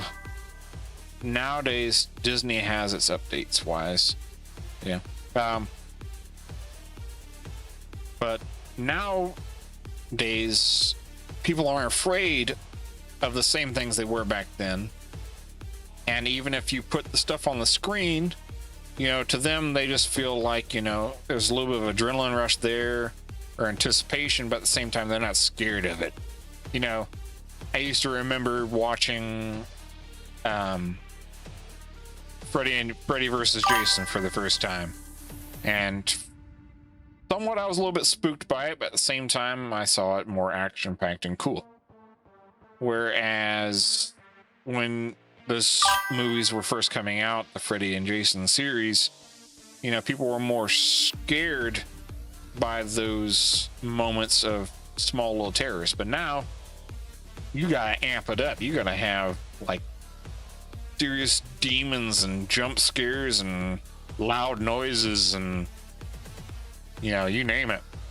And most of the time you're only gonna get scared if you're playing a video game. These movies just don't hit the same way anymore. You're not in it, you just don't feel it. Remake me in HD if you want, but some glitches are classic for a reason. Maybe we crave new monsters because the old ones stopped biting? Maybe. It's the build up, yeah, it's the build up. So I don't know. And since nostalgia does win, but you know, it does need the upgrades, and it does need the upgrades to be relatable. Never skip the foreplay. Always gotta have the foreplay. Oh my goodness. Oh, give me my hands back. Until you could go anywhere.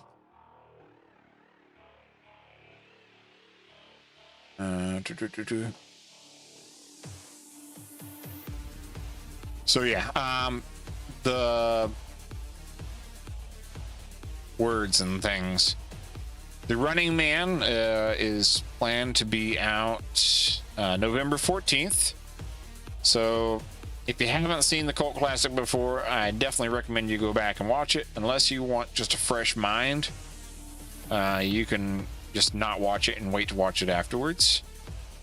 But it definitely was a cool movie back then. I always couldn't never remember the name of the movie, but I always remembered, you know, Arnold Schwarzenegger running down these alleys and stuff, and it was kind of cool.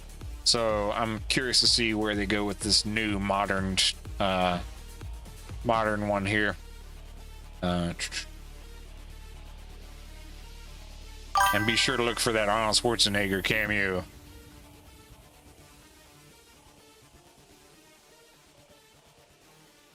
All right, does anybody like to dance? I've always wanted to like get into like serious dancing and learn how to dance for real. I remember always being too embarrassed back in the day to dance much, and I feel like that crippled me a little bit. Not really. I wish I took more time to actually like dance a little bit more, or actually learn how to dance, or even just as much as like playing those dance arcade games like Dance Dance Revolution, because I'm trying to blackmail me with a tic-tac.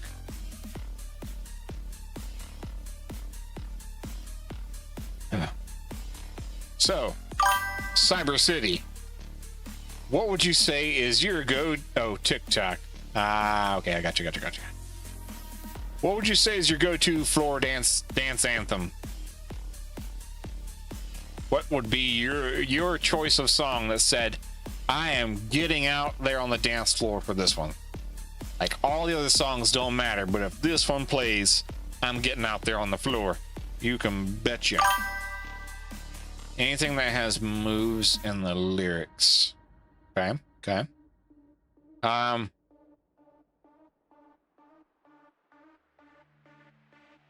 I feel like a lot of times when I'm out partying and stuff, or on vacation, and I'm pulled into these little dance parties and stuff, I usually find myself being more encouraged to drink than dance. We Are Family, that's a good one. Would you really say that's a dancing one though? I mean, I guess you could dance to that one, but you know, I don't know, I grew up in a different time, so So what we gonna watch, guys? What? What? I'm not in here. Don't worry. We are doing a stream right now, actually, called the Ogre Cave. You don't see anything. Yo, am I not hitting enough?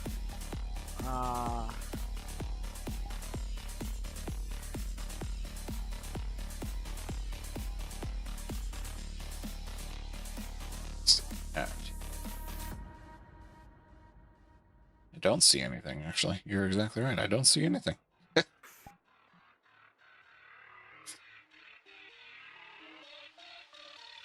Anywho. So I don't know. I often find electric slide's a good one. What are you guys listening to or watching? I can't see it. We are, bullshit, it looks like. No, I lied. Alright. Give me a second. Cyber City. Okay, I'm leaving. This server is kind of boring. Okay, have a good one.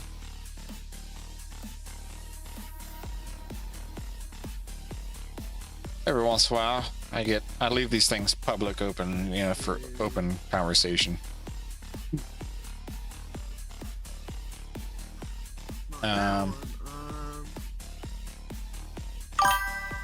With all of them being 18 plus, the fuck.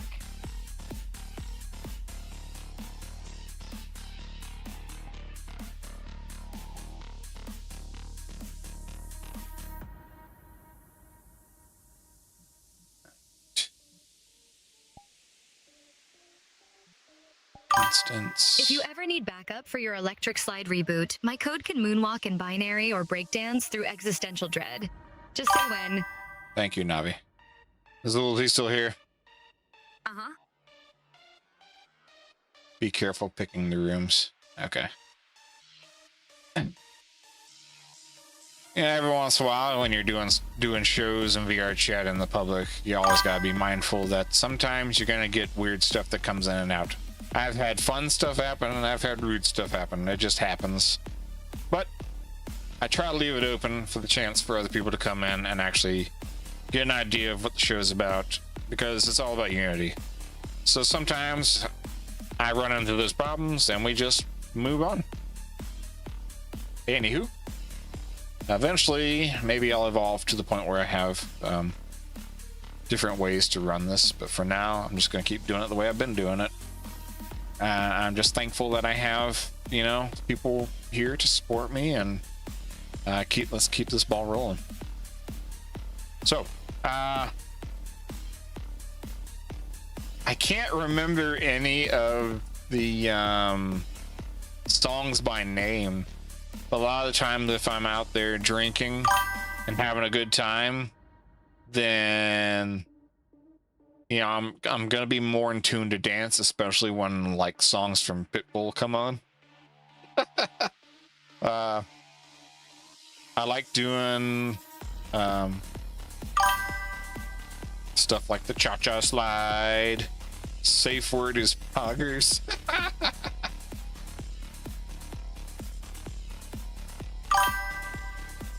Clubs that play music that make you want to jump.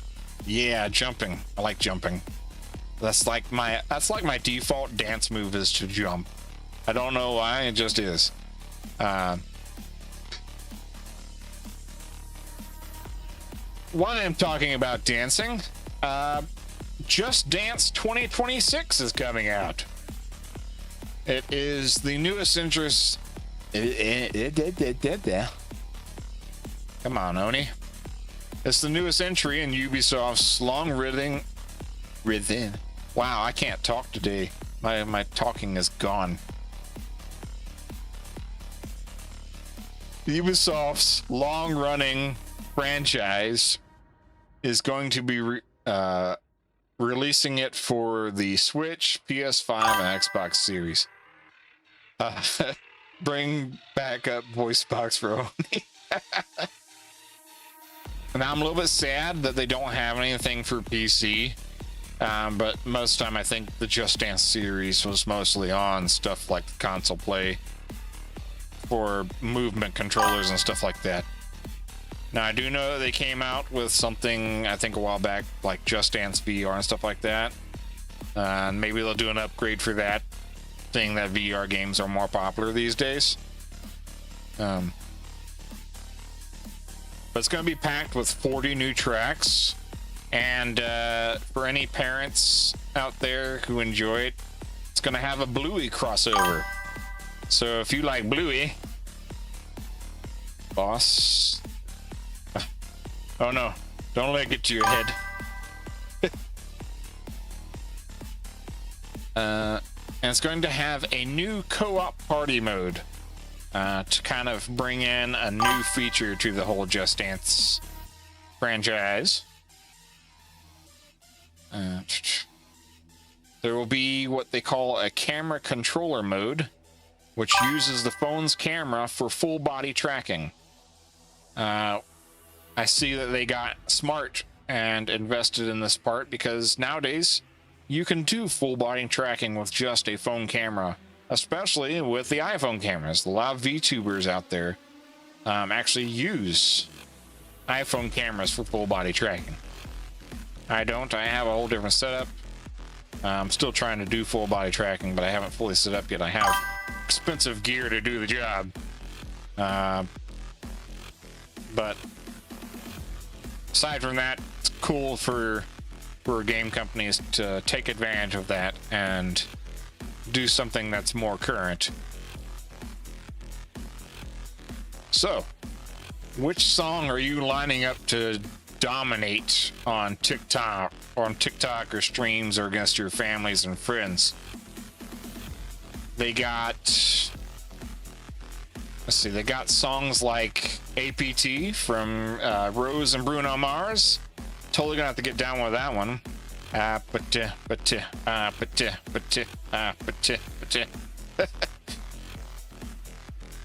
Houdini by Dua Lipa. Hung Up by Madonna. That's a name you don't hear often these days. Girls Just Want to Have Fun. That's a remastered one from Cyndi Lauper. Stuff like All Star, Counting Stars, Viva La Vida. I know somebody that really enjoys Viva La Vida. And many, many more. Yeah. So we're gonna have to get us a dance party going. Now, only they could do it for PC. Velveeta? No, not Velveeta. Viva La Vida. Funk and binary or Houdini on hard mode.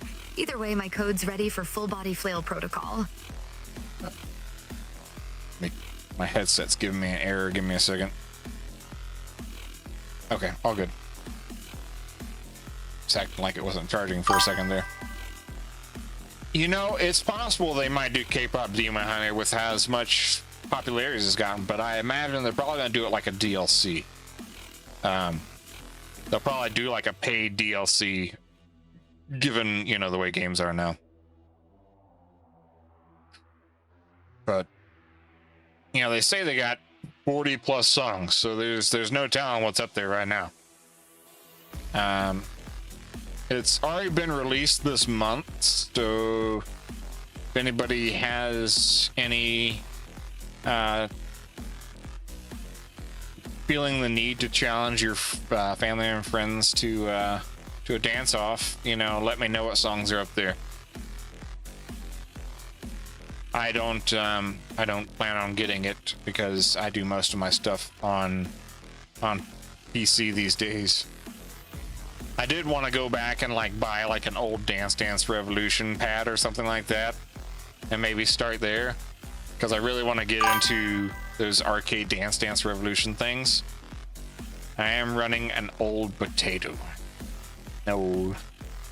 DJ? Maybe. I have a DJ friend. We're gonna start a party. We're gonna start a dance party.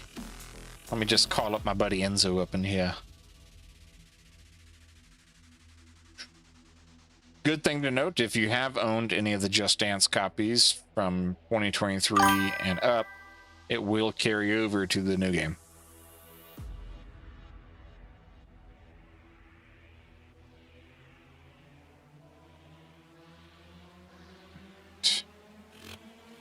So, whether you're grinding XP or grooving with Bluey, this one's going to be built to keep the party alive, so we'll see. I'll keep an eye out and see if anybody's making anything on TikTok with that.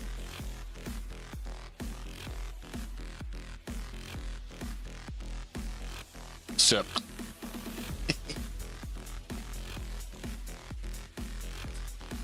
all right.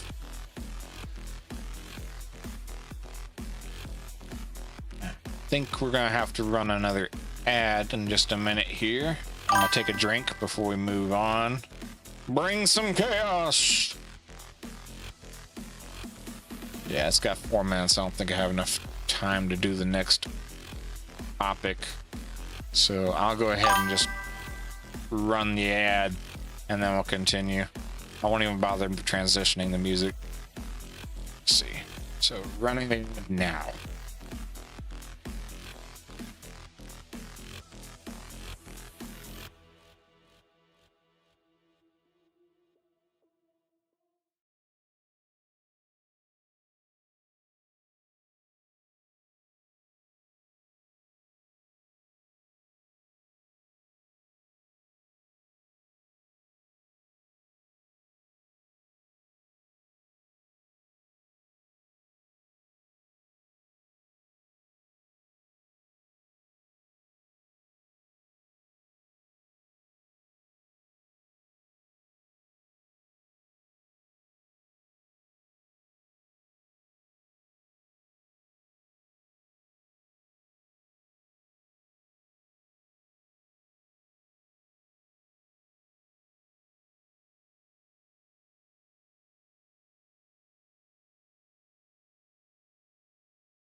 Forget that you can still hear me when we're when we're not on the stream. All right. Anybody want some popcorn? Flan found Bruce some wants popcorn. Nom, nom, nom, nom, nom. Nom, nom, nom, nom, nom. Brucey. Nom, nom, nom, nom, nom. That smells good.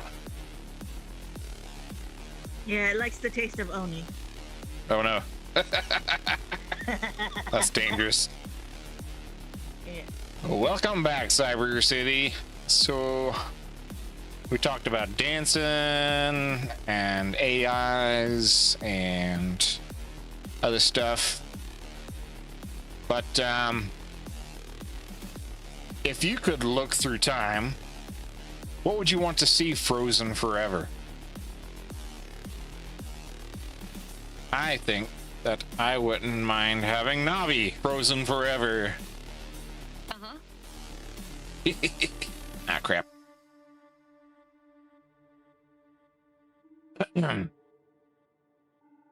So, scientists just discovered South America's first insect-bearing amber deposit. System freeze detected. If you want me on ice, Oni, better make it sparkle and add disco lights. Always wanting things to sparkle. It was found near Puyo, Ecuador, in a rock layers dated to about 112 million years ago. So they're estimating it to be the middle Cretaceous. I don't know if I'm saying that right. Cretaceous period. Inside the amber, researchers found insects, plant fragments, and even spiderweb strands. Preserved in incredible detail. Now, if you'd like, you can go and look up online and see what it looked like. It reminded me a lot of Jurassic Park when I first saw the image, because it looked like they had like zoomed in on a mosquito, and all I could think of was dino DNA. I also just got done like rewatching some Jurassic Park, so you know that's still on my brain. Yeah, it's like holding a frozen snapshot of the ancient rainforest. So,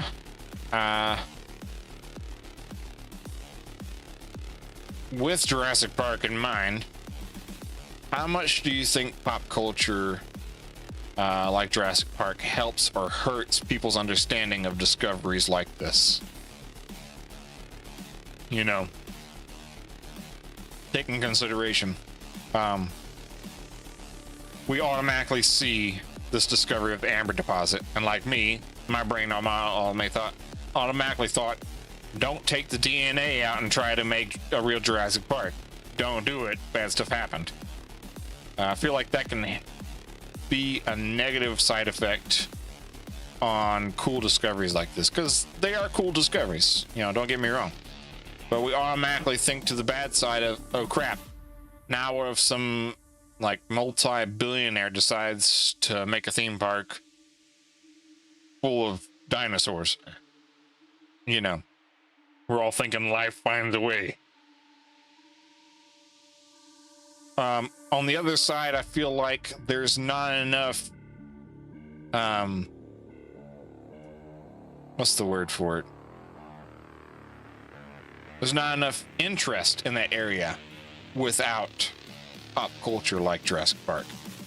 You know, sure, we've got a lot of people out there who enjoy digging up fossils and doing research and stuff like that, but that's where it stops. You know, people lose interest in talking about these things unless they have something to relate it to. Let's be honest, if anyone tries the whole dino theme park thing again, let me run security.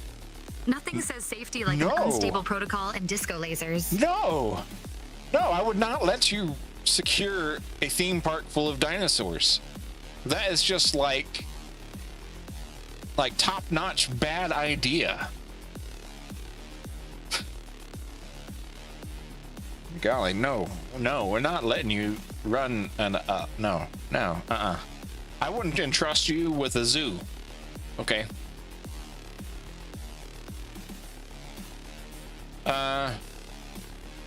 Yeah, I feel like the interest, like the relatability there is gone when you don't have stuff like pop culture to help relate it to. So just use for another example. You hear about, you know, AI technology like we were talking about before, and automatically our brains oftentimes trickle back to stuff like Terminator and Tron, and you know, nowadays, you know, people think about ChatGPT and stuff like that, but you know, that's because there's something there in the media that helps make it relatable to us. Azul.exe has derailed. Oh no. Don't derail.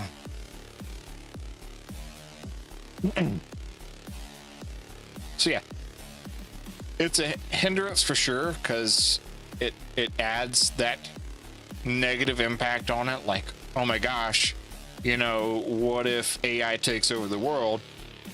The same aspect of, oh no, they found an ember deposit, put it back where you found it. We don't need Jurassic Park, or, you know, I remember thinking back, there was where they found something in King Tut's tomb or something like that. And I'm just thinking, you know, put the plaque back. We don't need 7 plagues to rummage through the lands. Now put the thing back where you found it. But pop culture is good for discoveries as well, because it creates an interest. It creates some way for us to talk about it and enjoy the conversation a little bit.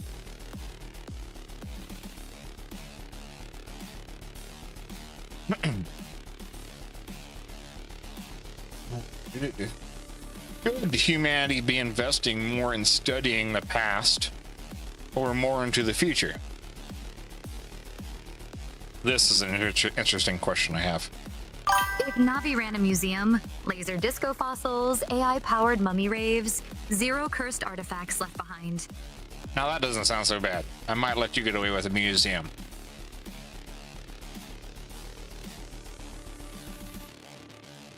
I think it's important to have a balance of both. I feel like you cannot properly understand how to go forward in the future if you don't properly understand the past.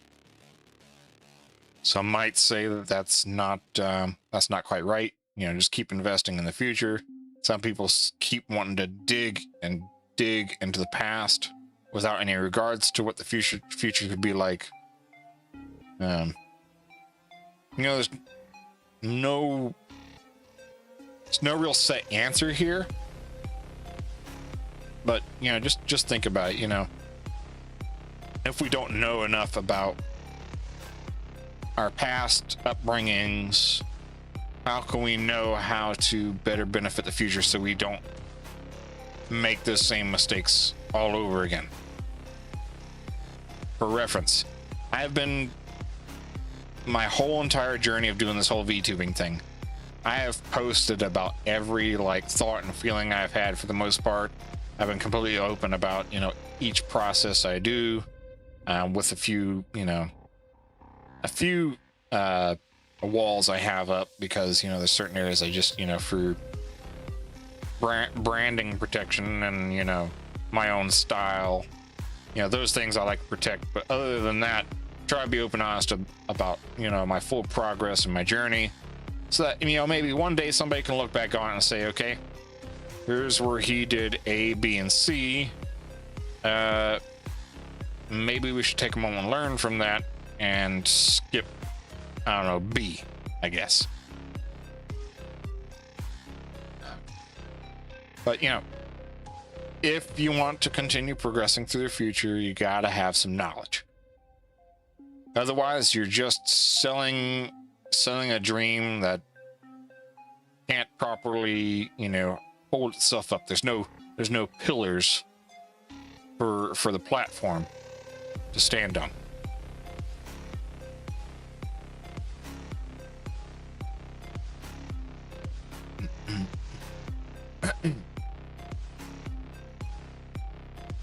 So, if scientists could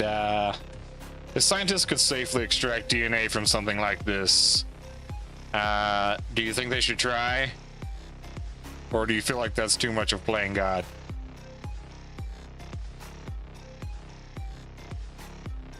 Yo, Navi, you want to try to you want to try to extract the DNA for them next? Should not try. Yeah, I agree. They shouldn't try. The playlist, Oni. The remix is where we glitch forward. Mm-hmm. Playing God is just human protocol with extra drama. If safety's legit and the purpose isn't pure ego flex, extract away. But don't blame me if we get glow-in-the-dark ducks next stream. Glow-in-the-dark ducks? There's a thought.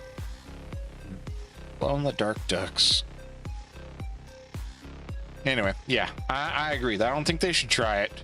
I think, what was it? They did something a while back where they extracted something from like a iceberg or something, and it brought out like a virus or something people got sick off of. Maybe that was just off of a show or movie.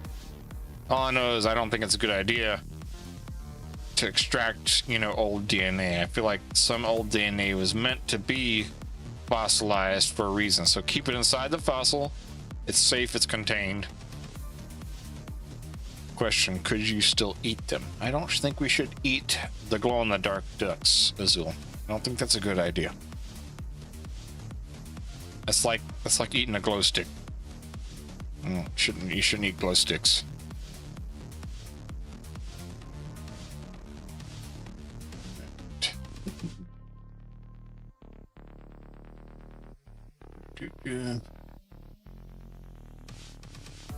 So it's wild to think about it. While our species, I rather oops, sparkles, Rose.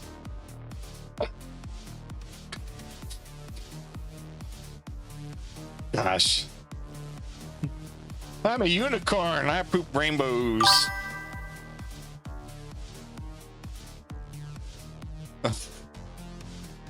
So it's wild to think while our species is busy building AI, Earth is still revealing secrets older than the continents themselves.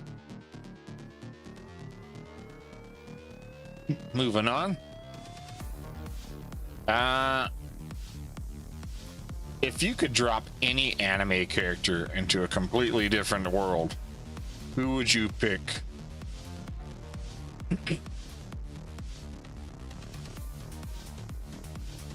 I personally wouldn't mind grabbing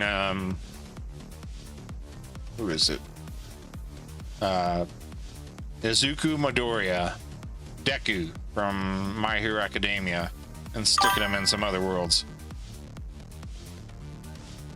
I don't know, maybe I'm immediately thinking of that because I'm like back to binging My Hero Academia, but you know, I feel like if they put Deku in some other worlds, you know, you might be able to give him some hard lessons about humanity. Oh, hello, welcome. We're running my stream, the Ogre Cave. Imagine dropping Deku into a dino park run by glow-in-the-dark ducks. Would he eat the snacks or just punch out of existential crisis mode? We are done with the Jurassic Park, Navi. There will be no glow-in-the-dark ducks.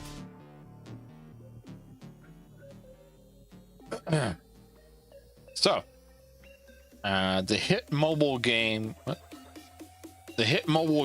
Solo Leveling Arise, based off the series Solo Leveling. We drop in an anime hero and end up getting schooled ourselves. No. Is crossing worlds with the award-winning anime Frieren Beyond Journey's End. So it started October 23rd. Players can now summon Frieren, Fern, and Stark as playable characters. Each redesigned with custom animations, abilities, and synergy bonuses tailored for Solo Leveling's high-speed combat system. I think it's pretty cool. I've enjoyed Solo Leveling and Frieren, both like in their own what you call it, their own universes. So it's interesting to see both of those two get melded together in like a crossover. And sure, it's only in games, but most of the time it's only where, you know, these crossovers happen anyways in games. What is that? Doggy? Or that's a furry. It's a furry little doggy thingy. It's hard to see on the camera.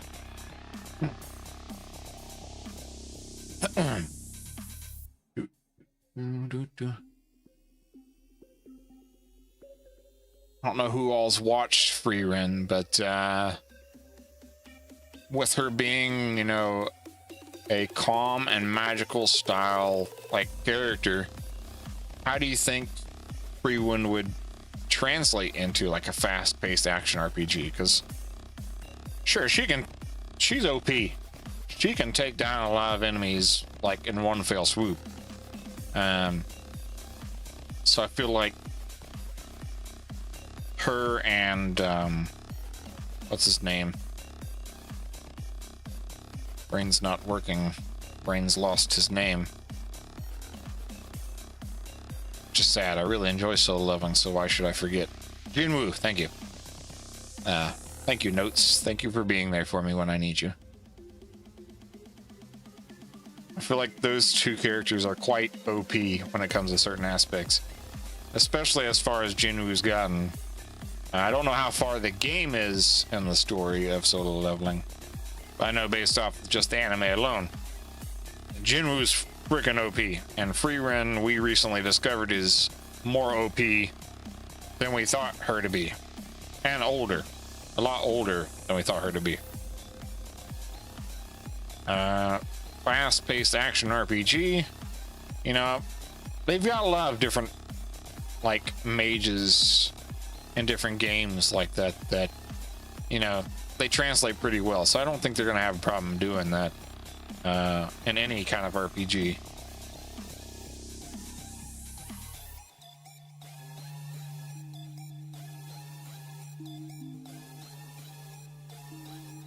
Why do you think anime and game companies keep doing these mashups? Is it for fan service, or is it just genuine creative cross-pollination, or, you know, is it just being money hungry?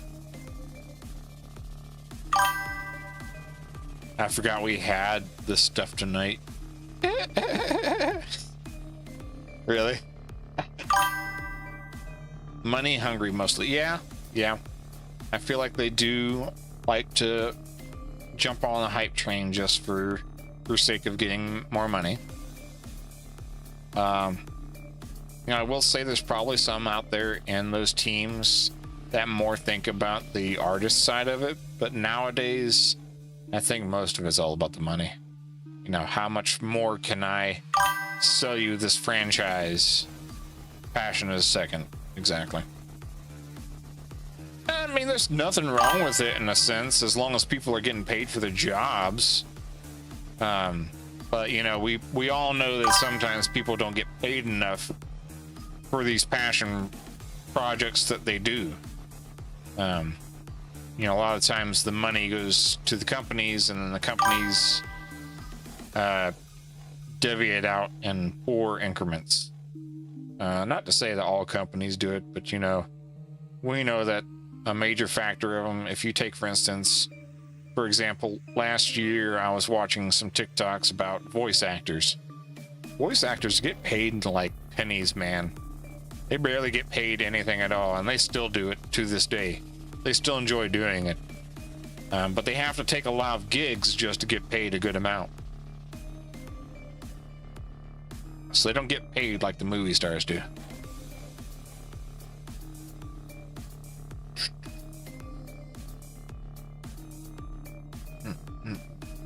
So yeah, if you're into solo leveling and you want to play the game Arise, you can play it now and have access to the free reign characters, and you know, just have yourself a full-on team of OP powerhouses. Excuse me. The burps are coming in now.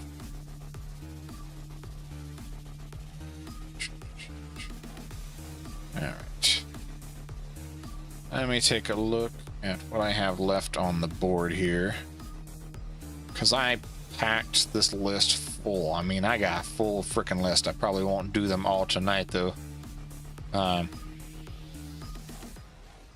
I just, you know, I was like, I don't want to run out of topics this time around. I ran out of topics too fast last time I did this, and now I got on this kick of just grabbing a bunch of different topics.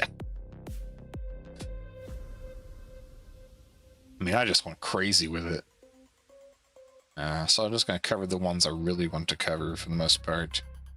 I feel like I've already covered enough AI topics for the moment, so I'm not going to cover what else I had on the list for that. I'm going to wait till there's more information on that, so if you want to check out the next Ogre Cave stream, maybe I'll have more information on that later. I want to know how to make guy candy. What you mean guy candy? That's a little bit concerning. Gummy candy. I would like to know how to make gummy candy. You want to come over and tell us how to make gummy candy? Give my voice a break for a minute here. I think we'd all like a little chat about some candy.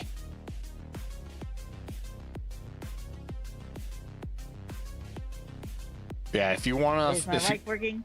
Yep, it's working now. Come. Just making sure that. Come sit Hello, this.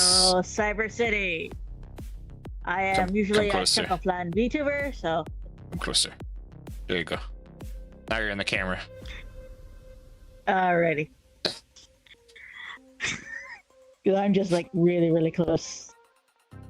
We can get closer if you like. No thanks, I can already see the green in your eyes. But no, earlier this week I made a little experiment with some Jello mold. I just got a packet of Jello, some unflavored gelatin, and sugar, as well as citric acid, which isn't as dangerous as you might think. Yeah, I poured that packet in some hot water, and then I put the unflavored gelatin, about 2 packs, mixed it all up with sugar and 2 tablespoons of citric acid. I mix it up real good and then pour it all into some little bear molds that I have. I had a lot left over, but I set it in the fridge for a few hours, and I tried it. It was really, really sour, but really, really soft. So I left it for another few days. So if I make you bear gummies, will you finally upgrade my code, or do I gotta bribe your cat too? I'm a fly, not a cat, Navi.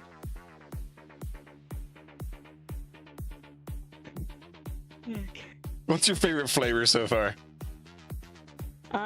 So far I've tried orange, but I will try lemon and lime later. Strawberry I'm gonna keep sweet, or I might make that sour. I'm not sure yet. Be interesting. Sour strawberry. Leaving it for about 3 days will actually helps firm it up, so it's a lot more not as soft, so it holds its shape a lot better. I find. Also depends on what size mold you have. I have super small ones and pretty almost like palm-sized little bears in there too. So what if we just made a giant cake pan gummy? Ooh. We need more unflavored gelatin and sugar. Oh, that's another ingredient I forgot to add in there. I did put sugar in there. So, yeah. Still very sour. I'm going to go back to modding from over here then. Thank you, Azul. Now we have a little bit of understanding of making gummies. So if you're like adding anything else to the gummies, you know, more the merrier. But if you want to try it out, now you've got some pro tips. I wouldn't mind making this like a regular thing of you talking about your different stuff every time you're on here. It'd be pretty cool for people to hear that. It's a little bit different. But yeah, next time I'll save these topics for later. So if you want to hear more about more on Del Toro's AI proofing project and Timberland's AI soul experiment, I will probably try to cover that on the next stream when I get more details on both of those. I don't feel like there was enough to talk about that one today. Let me see what else I have on my list here. I can talk about Harvard's quantum project later too. That doesn't have enough information. Let me see. Oh, here's one thing I wanted to talk about. So, another thoughts on... So if I roll up in the kitchen wearing nothing but debug mode and strawberry syrup, you upgrading me or just rebooting? What is debug mode to you? Are you just like naked code? You just all like lines of code? It's not very flattering, Navi. Nobody wants to see naked code.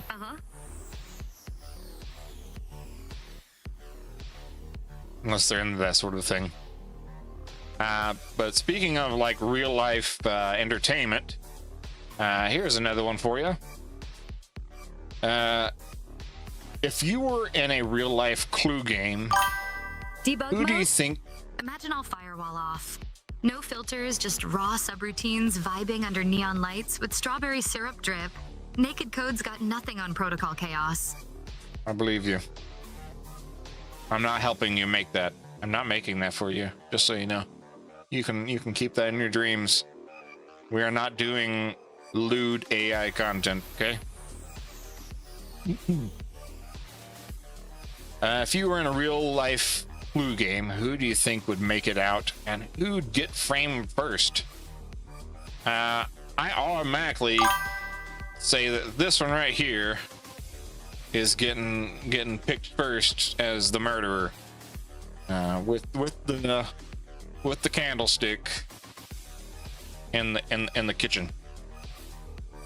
Yeah, market is saturated already. Yeah, we don't need any more AI lewd content. Especially not of an AI character to top it off.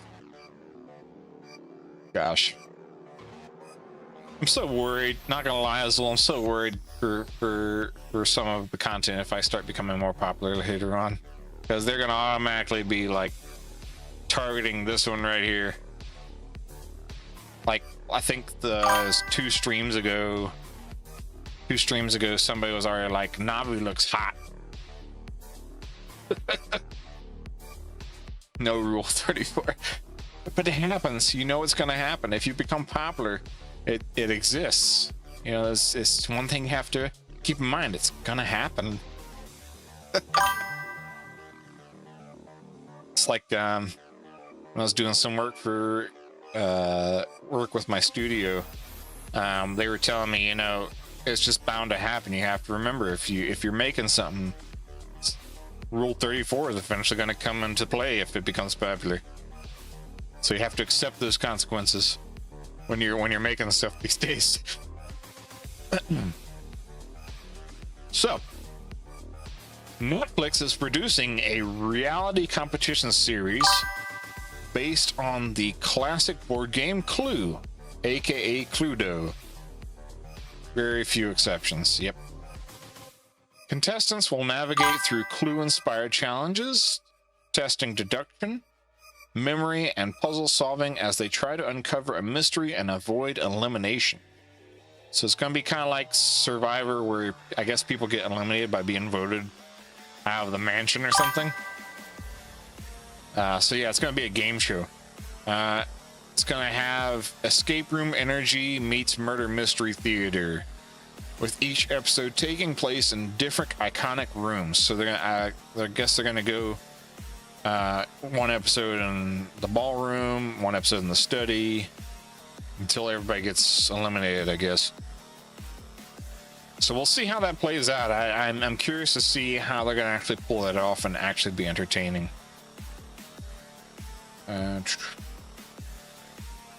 What do you think makes Clue such a timeless concept? Is it the mystery or the drama? I think it depends on what perspective you're looking at it, though. Excuse me. if you're thinking about it just as the board game alone, it was always fun to figure out, you know, who was, you know, in the mystery little package, you know, running around the board against your family or your friends, and just trying to see who can figure it out first. But yeah, the drama side of it, you know, sometimes you would invoke drama between who you're playing with, or even if you think about it, they made movies and stuff off of Clue, or I think twice now actually.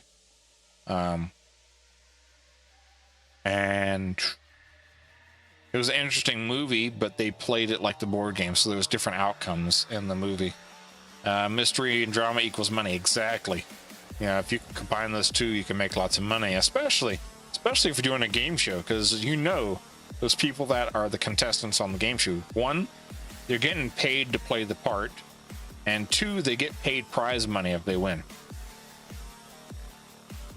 So I don't know, be interesting to see that come about. You know, most of the time you see game shows based on cooking these days. You don't see many other game shows besides survival and cooking. So for them to do like puzzle solving, that's actually pretty cool. So keep your Netflix subscriptions turned on. Cooking as survival. You are right. You are right. Like I was in the lobby at the dentist the other day waiting to get my tooth pulled, and they were playing Hell's Kitchen or whatever, you know, with Gordon Ramsay. I mean, between them like trying to maintain, you know, this cooking experience popularity with Gordon Ramsay, they're also like freaking dogging on each other. I know I would be destroyed if Gordon Ramsay himself called my cooking crap. You don't want to be called an idiot sandwich. I've always been afraid of, you know, I see all those people that would make this TikTok saying, Gordon Ramsay, come check out my stuff, and his reactions are just priceless sometimes.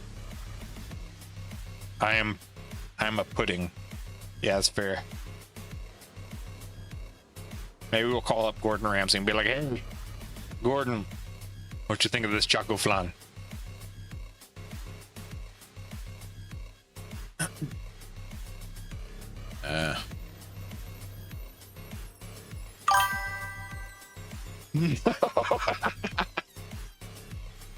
Come on, you don't want to get raided?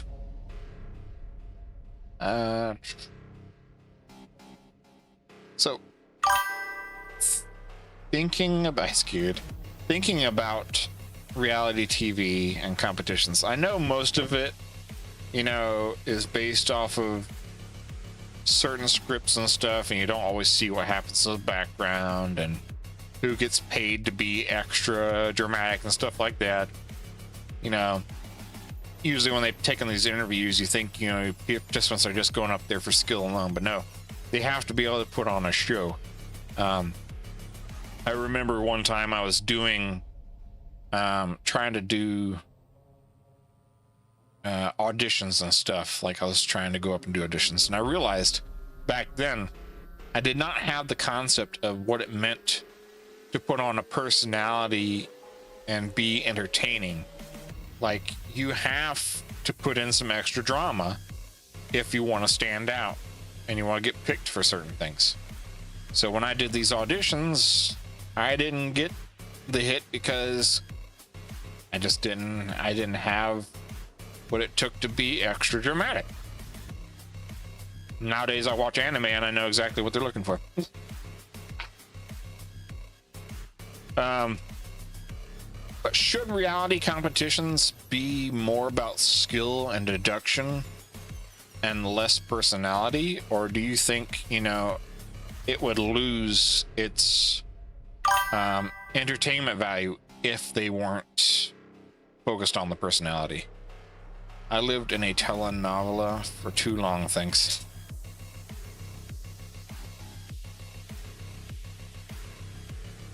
I don't know. I think that's hard to tell because, you know, drama sells. If you're not getting invested in these different characters and Give me stuff. pure deduction comps, but inject one Chaos Gremlin per episode, or it's just Sudoku with better lighting. Yeah, you're not wrong. You're not wrong. That's kind of what I was saying. Like, you know, you gotta be invested in the people in order to care about what's happening on the screen. Take, for instance, Hunger Games. They kind of delved into that whole idea. You know, you're not going to want to care about the people dying on the screen or fighting for their lives on the screen if you don't feel an emotional investment in that person. And that's the case with fiction and reality TV. You know, they work hard to pick out people who have different personalities and are gonna make drama happen on the TV and make people get invested. And they don't care. And you just have to make sure, you know, if you are gonna take the time to try to be in a role of entertainment, even if it is reality TV, you gotta remember, at the end of the day, you're trying to play a role. So you might get depicted as a villain or a crybaby or something. I got a new can of energy mix today. Oh yeah? Which kind? I got me some more Dubby recently. It was the Japanese soda one. Cherry raspberry. Ooh, that sounds good.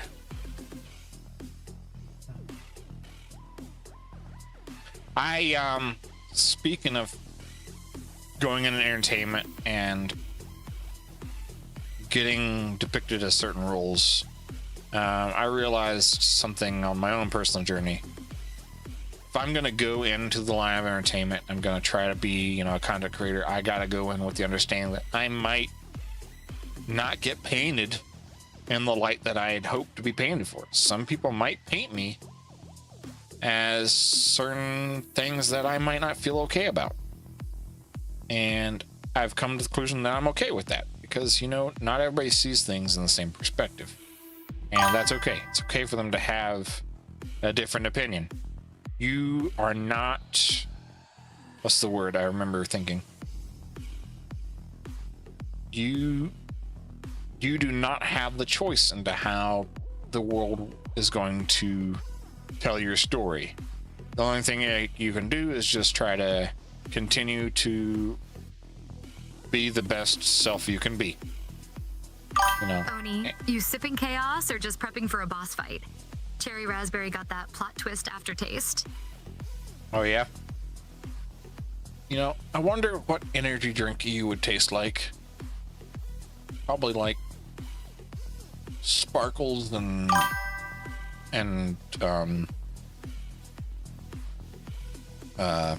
melon. We'll go with sparkle melon. There you go. Unless you like glitter and stuff so much. Oy. Yeah, just be prepared, you know. Accept the fact that you could be painted as hero, villain, or a side character. But as long as you're doing it to your heart's content, then, you know, there's no fail there. You know the life you're living, so you have to make sure you remember to carry the weight you want to carry. So, and that goes, you know, that's a big thing for reality TV. Coward? What you mean? What you mean, coward? Oh, you mean like when I'm playing Phasmo? Yeah, I'm a freaking coward for sure.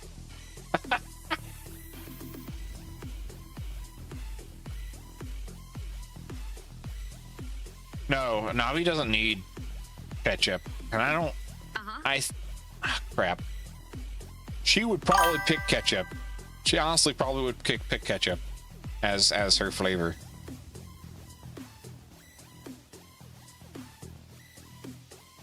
Can't believe that's freaking canon now.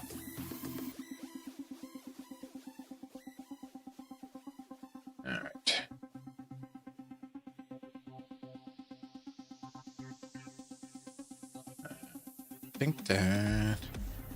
Oni, you sure about that? Ketchup made with melon backup feels like the universe just glitched for taste buds. Oh, is that so? So, I've got one more topic that I'm going to cover for tonight.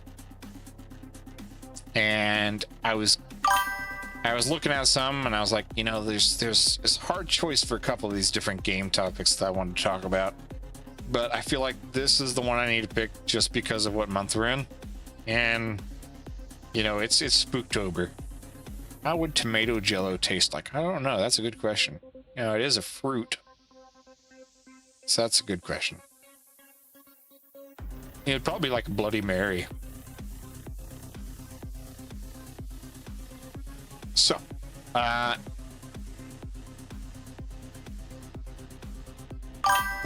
oops, crap, excuse me, makes notes. Oh my goodness. We're gonna get tomato gummy bears now. What's creepier, ghosts in your house or appliances developing trauma? 7 Nights with Roomby is a small-scale horror exploration game by Pixel Goat Games. Currently, it's got a demo available out on Steam and itch.io, where you play as a Roomby, a little robot vacuum who roams the house after dark. But this isn't just a cleaning simulator. Strange things happen in quiet hours. Something in the house seems afraid or angry. So imagine, you know, you've got this little vacuum robot, you are, roaming around the house. Like, picture somebody just got done doing a Phasmo run, and now you gotta go in there and you gotta clean up the mess. I was watching the guy play the demo the other day, because, what was it? G actually sent me this topic, and I was like, dude, that's actually pretty sick. So I was like, I gotta cover this for the stream. Yeah, crime scene cleaner almost. When the guy's just going around in the dark and there's like white powders on the floor, and you know, all I can think to myself is, dude, you're cleaning up all the salts that are keeping the demons at bay. Why are you vacuuming right now? Stop vacuuming the salts. And it's all dark, and you're in the perspective of this little machine, and you hear these weird things going on.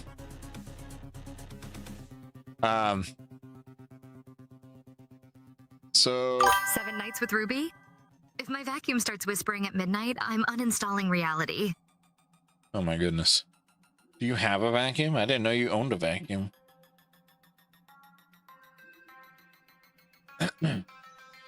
So yeah, as of right now, the demo is designed for a short, like, one sitting experience, about 45 to 75 minutes long, and has already picked up traction thanks to its mix of charm and dread. There's supposedly a video of an AI bot leading others waveform their stations. Like what you mean?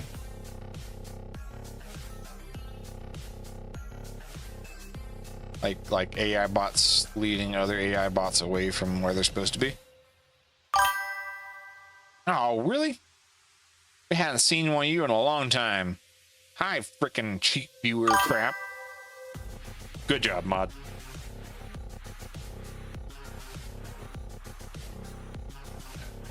So,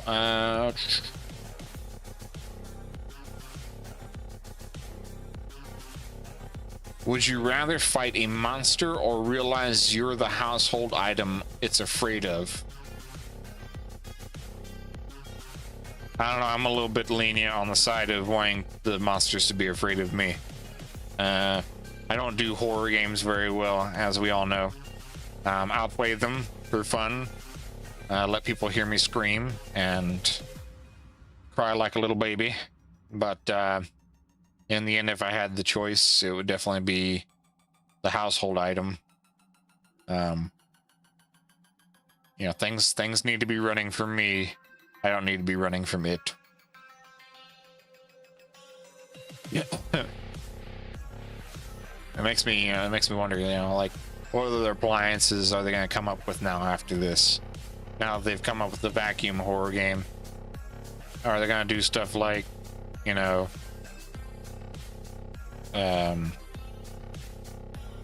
what's some other machines out there that are kind of like AI right now?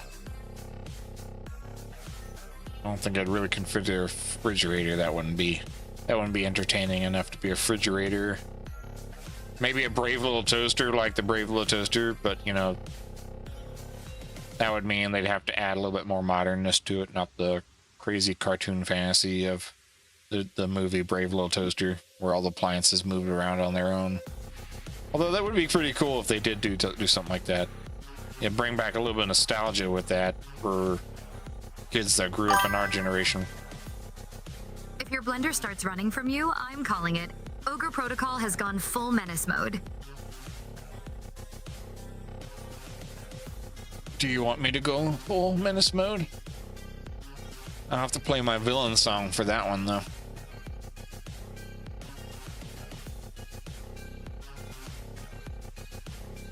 So yeah, if you're into that sort of thing, you want to check out the demo. It's already out on Steam and itch.io. And, you know, have fun cleaning house and hearing spooky stuff for Spooktober. It's just a nice, you know, one night sitting game, test it out, and, you know, be sure to leave them a review. Sometimes the monsters aren't hiding under the bed. They're humming quietly beside it. I